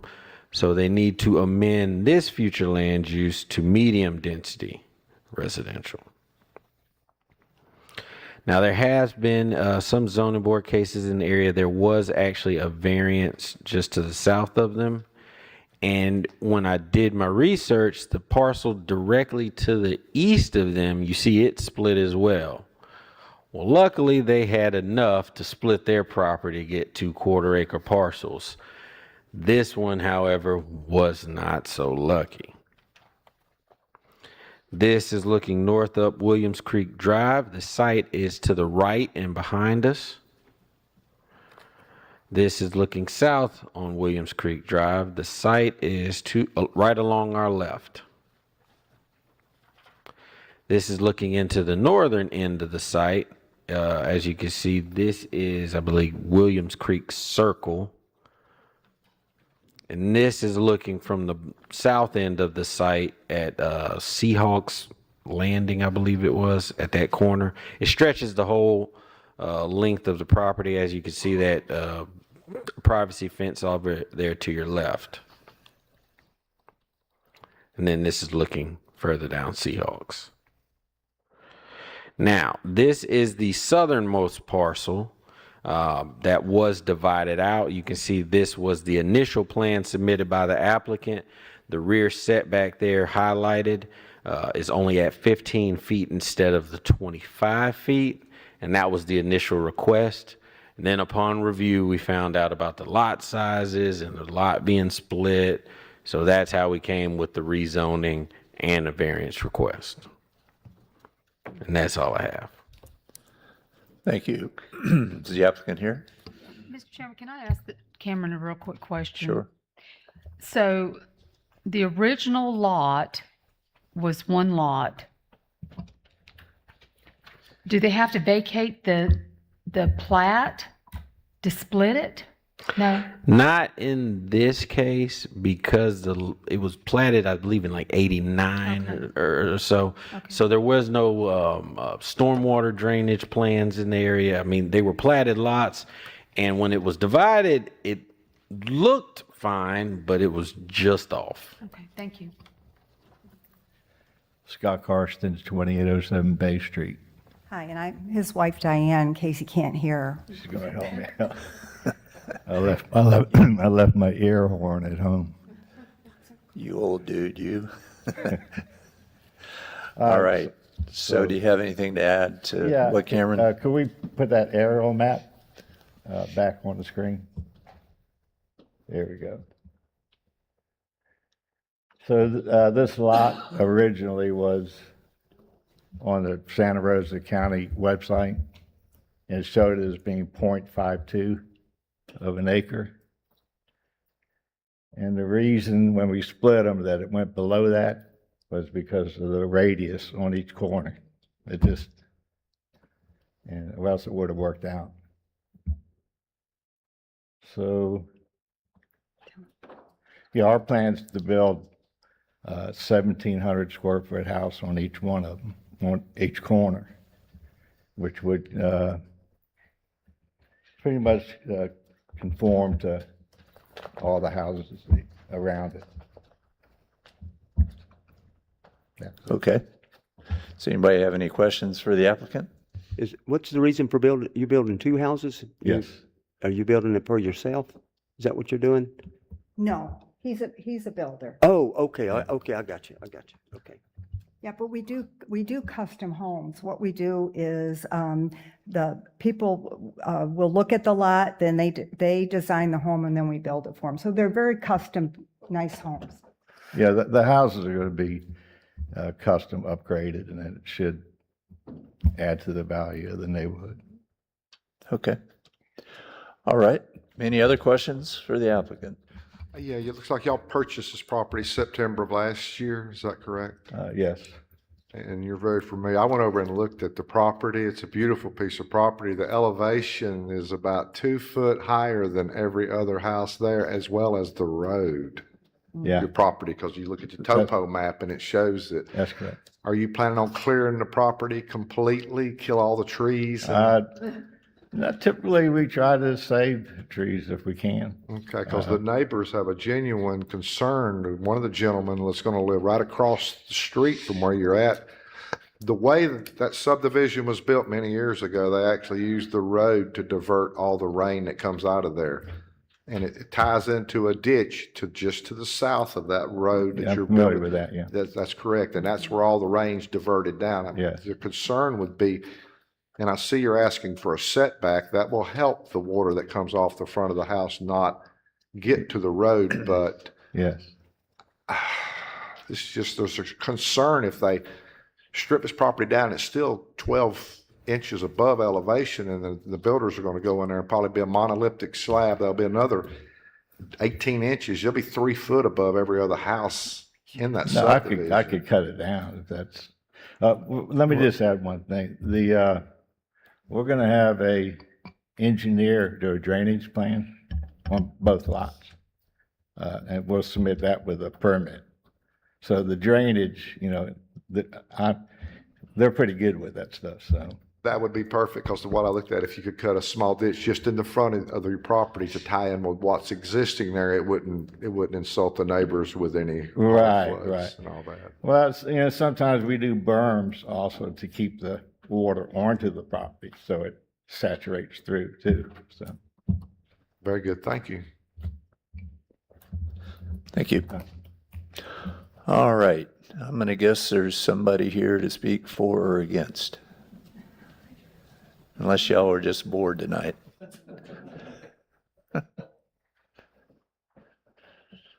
Mr. Sandler. Telling you. Good evening. Mike Sandler, 1905 Williams Creek Drive.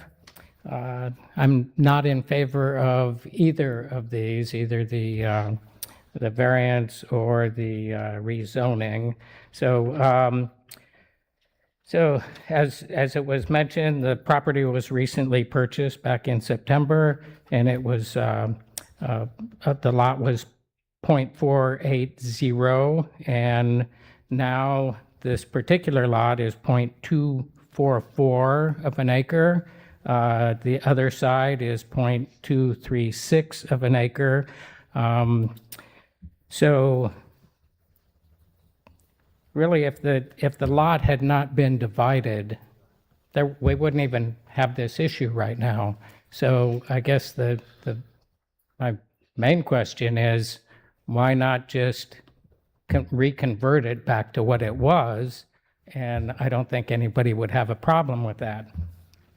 Additionally, on the setback issue, so Williams Creek Estates has flooded multiple times, at least twice where there's been household incursion, several other times where the property has been flooded. And so reducing the setback to have a larger house would reduce the green space that's out there. And so with an area that floods, we probably want a little more grass and trees than we want non-permeable surfaces.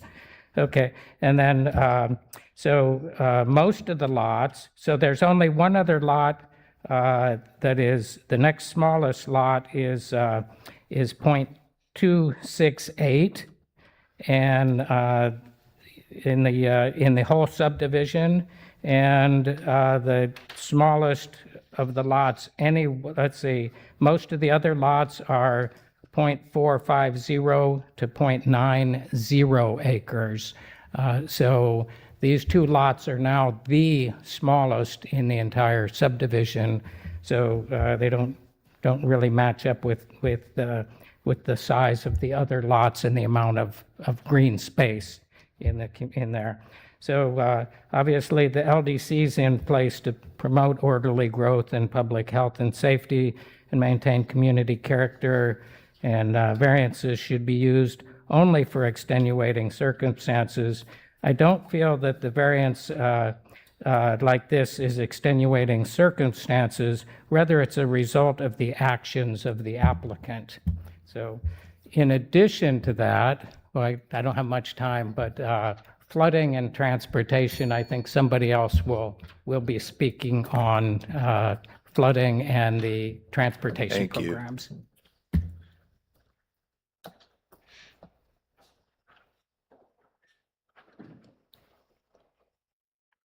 Good evening. Good evening. Okay. My name's Kelly Swim, and this is my husband, Bobby Swim. We own, this property is 1922 that they're proposing. We live at 1921. We own that house, and we also own 1917, which is the houses two directly across from the proposed site. As the owners of both of these homes, we are directly across the street. We really oppose the proposal to rezone to medium density, and for really any other home or on this property right now is probably going to cause us a hardship. But we'll just speak to the reasons that we're already dealing with. We have drainage problems as we live right now without anything additional. Flooding. Building any property, much less a medium density in this location, would result in further drainage, flooding, and groundwater issues. A structure built in front of our properties would add to the standing water as well as the groundwater. Groundwater is already a large, unpredictable issue right now, not only in front of our house, but in back of our house because our properties are on Williams Creek. Mr. Sandler alluded to that, with where you had flooding in the past, like around 2014, and we continually have flooding. So we have water coming from the other side, right? Which is, we're dealing with that. But I think Mr. Sullivan mentioned about how high it is in front of us. Now we're going to have it rushing forward also, and right? Since the addition of the ribs, the groundwater table has already changed for us on our properties. We're soaked. We have to, not mow our lawn for 3 weeks in the back because it's just so wet. It stays wet. We can't mow our lawn. It just has to be high. Further structures we think would just exasperate the situation. We can't afford to have more water draining in the front of the property when we already have it in the back. Second reason, this is a small single-family residential neighborhood. It's always been. Setting a precedent for these types of zoning changes in single-family residential neighborhoods just opens the door for us for further detrimental changes to our neighborhood. Traffic. We have 2 schools currently already create a gridlock for us at drop-off and pickup times. We have to time when we can leave our house and when we can come to our house because of the school traffic. Yeah, pickup times, yeah. And Adding drop-off extra times. traffic, I don't know, I don't see how that works. We do hope the zoning board and the county commissioners recognize the harmful impacts of this already compromised area and don't allow it. I do have, you want to say something else? I was just going to say with the traffic, I mean, it's not a wide road. When you look at these pictures, it doesn't really give a good context. I mean, I know our mailbox gets hit multiple times. We lose sprinkler heads. I mean, the road's not very wide and we have buses going through there. So these are tight lots. Thank you. Thank you. I do have 2 letters from other residences. I know, Cameron, I submitted them to you. Are we able to read those or no? I print them and make copies. They have them in the citizen comments So section. from Charlie and Amanda. I'll you have double both of check. those? I'll double check. Charlie and Amanda? There is one I would like to read if it covers different things than I just said, so. Mm. Thank you. Thank you for your time. All right, anyone else? Okay. Would you like to rebut?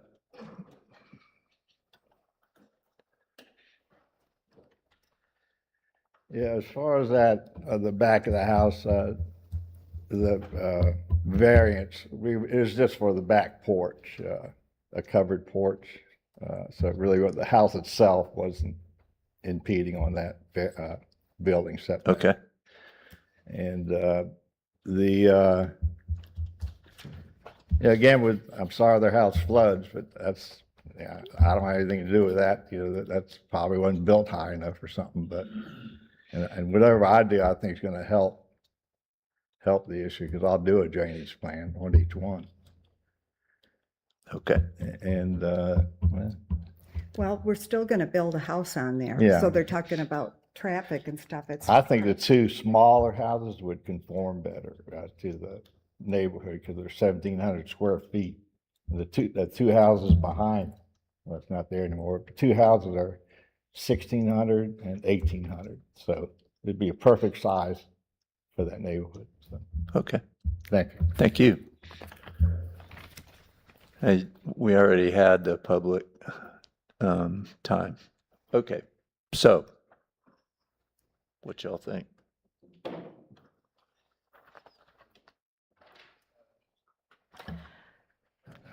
I mean, I don't like it, but I mean, when your county website's wrong too, I mean, that kind of set this whole domino up.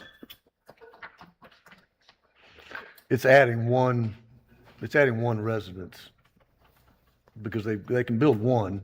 So if we approve this, they're only adding one other residence. So I don't know if the traffic is any consideration. And as far as the flooding is concerned, like the gentleman said, he didn't cause any of the flooding that exists now. And he'll have to adhere to a drainage plan that the county engineering department will have to review and approve and inspect.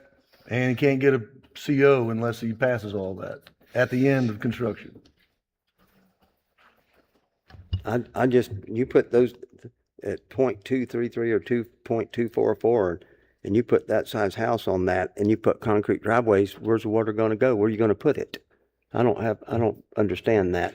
Even if you did a drainage plan, where are you gonna drain it to? That's why we get an engineer. You know what I mean? That does all the calculations and. Because they're sitting up higher, they're gonna have to build up higher anyway, because that's how the county does it now on all the south end stuff. And if they're across the street, it sounds like to me, all the water's gonna go to them again. So, but I mean, that's just how I think. I don't really like it. I think one house is good enough on that lot. That's just really little to me. But it might go 2-story. And then he's got reduced square footage impervious area. Maybe he's got a smaller driveway. Maybe he's going to use impervious pavers for his driveway. I don't know, but I know he's going to have a drainage plan, and he won't be able to impact his neighbors or county. I do remember, I don't know if it was after Ivan or Dennis, but I do remember the flooding in that neighborhood. And I was just pulling up on Google Earth trying to remember, but I do remember a house that it was flooding across the street and going down this gentleman's side yard. And I mean, it was horrible. And I think this board, we should take those types of things into consideration, because if we're allowing more density, allowing them to build more homes, that if it is a problematic flood area, we should think about things like that. He can get engineering on the drainage, but if it has nowhere to go, it has nowhere to go. I know at one time the county was looking at a drainage project in that area. Sean, do you remember anything about this particular area? Does that predate you? And Jean, you can shed some light. You seem real familiar with the stormwater. Yeah. Do you remember any of what I'm saying? Oh, yes. Yeah. Williams Creek back up all the way across, and Williams Creek right now, as it stands, is blocked right now. The beavers have it dammed up, and no one wants to take responsibility to move those. So there's all kind of problems. But the fact of the matter remains, this property was 0.480 of a lot before it was subdivided. It was just recently sold. The builder, I sympathize with you. If I was a builder, I'd want the most bang for my buck. Heck, I'd want to build 10 houses on an acre just to get all that money. But the fact of the matter remains, the lots aren't big enough to accommodate two houses comfortably. One house would be easy. I mean, I sympathize with you, but at some point, profit gets into people and it starts affecting neighborhoods and lives. And when we start doing that, it's our responsibility as a zoning board to catch that, I think, before it hits the street somewhat, at least address it. And I would be in favor of one house on this lot, but definitely not cut it in half and build two. It would not be right for the neighbors that's lived there for quite some time. That's my opinion. I don't know if we should be sitting on this board and designing. I don't know if we have we don't have the tools, we don't have all the information. We're not tasked with doing design. And to say whether something will or won't work, you can't say that. You can't. You don't say need to design, sir. It's not about design. What he said earlier was this county website said 0.52. No, I'm not talking about And then that. when you got to the radius, it dropped it down to 0.48. That's where the problem is. What I'm talking about is the design that says this won't work because the two houses are too much for that lot. That's what I'm saying, that this board is saying that it won't work because there's too many square footage. Well, then show me the data that it won't work. Do you have the soil? What I'm saying is if you're going to say it won't work, then I'm going to say you're going to have to show me the data. Then read the land development code because it's quite clear. Yeah, the land development code may say, but what I'm saying is we're not here to design what will and won't work. And if he designs this and it won't work, or well, if he has a plan that won't work with it, you can't get a permit. It will work. One lot, one house, easy. I can tell you in my past life in underground utility, I've sat in that area on 2 6-inch dewatering at 100 feet apiece on each side, double and pumped for 6 weeks and never dried it out. So. Well, this is a different place in the universe, and literally right down the road, but well, okay. It's still a different place in the universe, and yeah, that's going to flood. If it's a flood prone area, then it's a flood prone area, and I don't see how one house is going to make negative impact. That has to meet a plan that no one else in that subdivision or in that area has had to meet. The two houses that will be developed for these two lots will have to meet requirements that no other house that causes the drainage issues will have to meet. Well, until they took this, all the other lots are fairly large. There's one small one behind it that they split, but everything else is 0.90 and all that. They have a lot of room. They have a lot of places the water could go.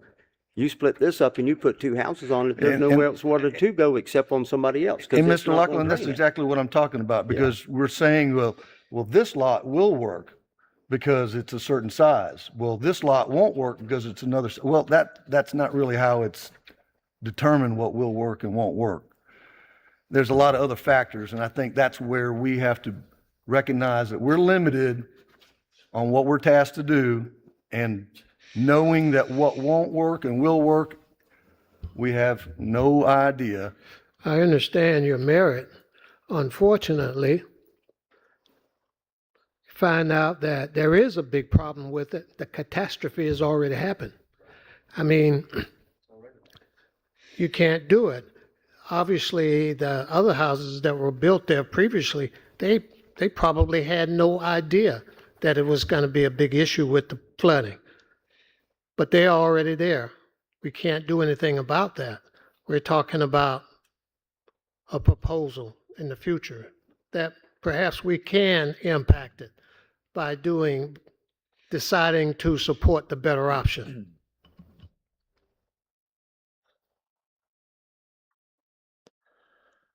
I just want to throw this out. I'm kind of torn on this one myself, but he's about 650 square feet short on each of the lots and making a half acre, if I did my math right. which is about the size of a standard garage. And if somebody comes and builds a 3,500 square foot house on this lot, what have we done? Exactly. So to me, it's kind of like no harm, no foul. Well, I think the difference is going to be that to split the lot and to put two houses on, one's going to have the variance. If he put one 3,500 on it, he would not have to have a setback variance. But if his only variance is for a screen enclosure like we've already given out tonight, It's still, the impact on the lot would still be the same on that.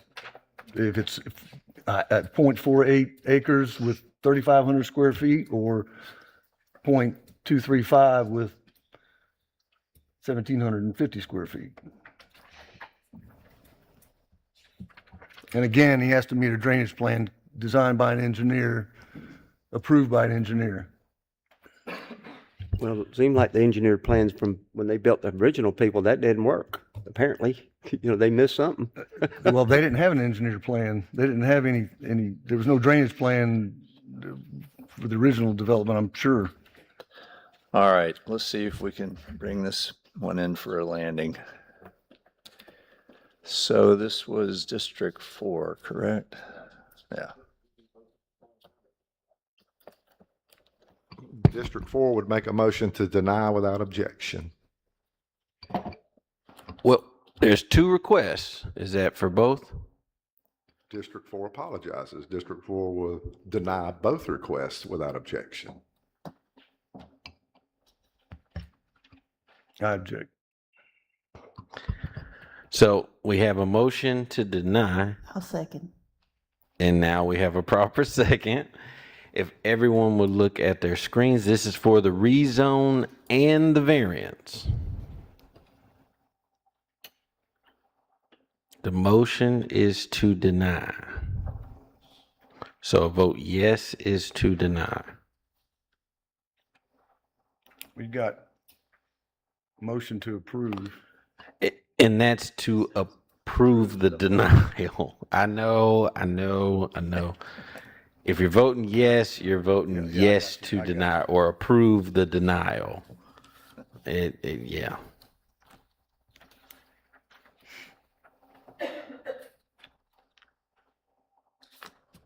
And the denial passes 6-2 with Mr. Howard Steele and Mr. Ed Carson against it.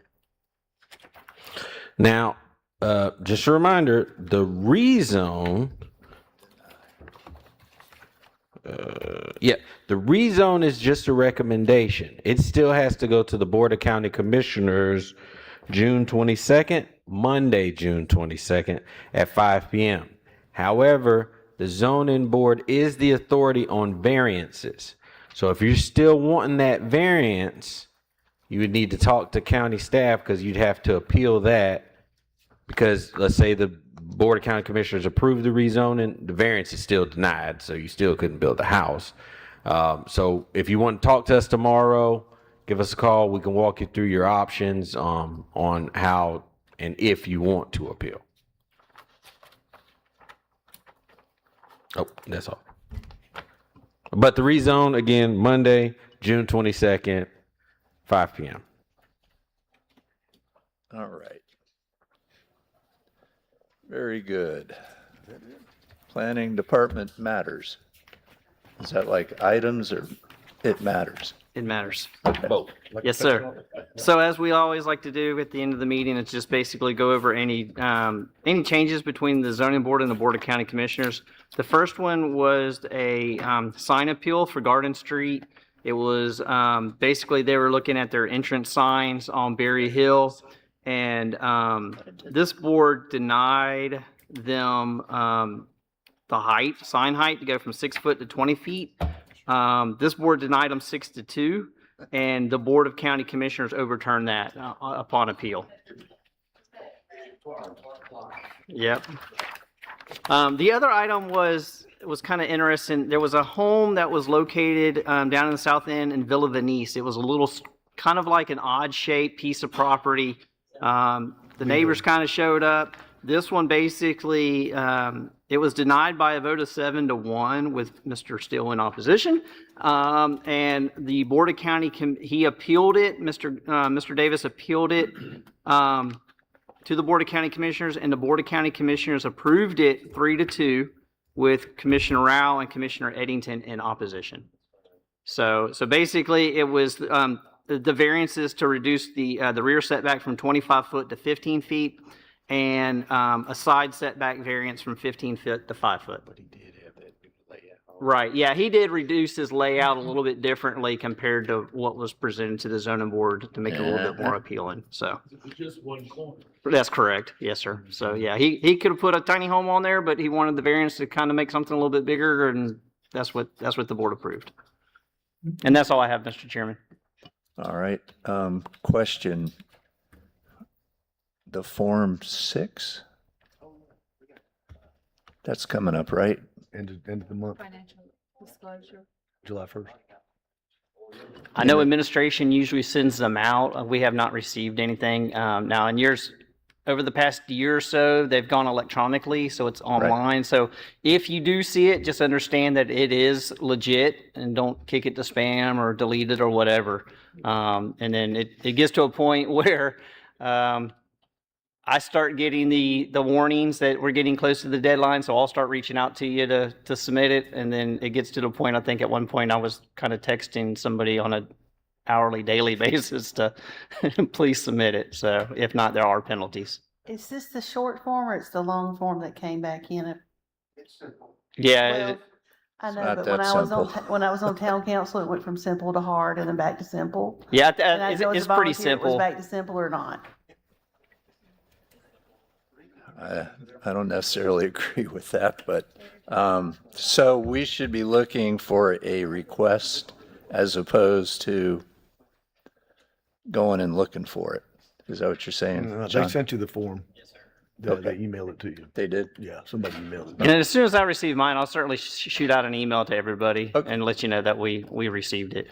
Or you can just go online. If Yeah. you did one last year, I just saved everything and went online. Yeah, Supervisor I've done elections or it, something? obviously, for many, many years, but, okay.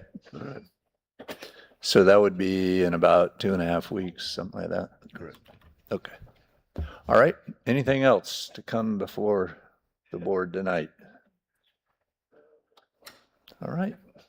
Good meeting. Appreciate y'all coming and participating. We'll adjourn. That was a good meeting. Gene, where was that? Probably around Lake. No. Was it near the?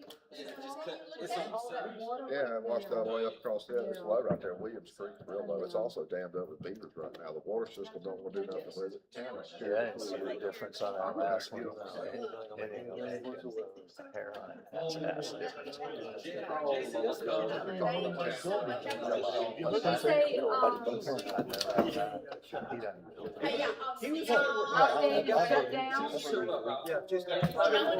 But let me ask you, do you want me to shut down the? That's right.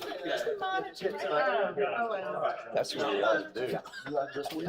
Probably will. Helps Cameron out. Y'all have, I'll see y'all in August. Oh, were you gonna be in July? On vacation? Yeah. Good for you. I'll be in Washington. Woohoo! State. Yeah. I went there last year. Yeah, well, I think this will be my third trip. Does your sister live up there? No, my aunt used to live there. Oh, okay. What part of Washington are you going? We're gonna go to Eastern Washington. Uh-huh. Spokane, and then we're gonna go to Tacoma to see. Oh, that'd be nice. I went into Seattle, then went north, went to Whidbey Island, and hit some of those small fishing towns. Oh my God. My aunt used to live in Tacoma, so Yeah. I was glad to see that. Well, nice. Yeah.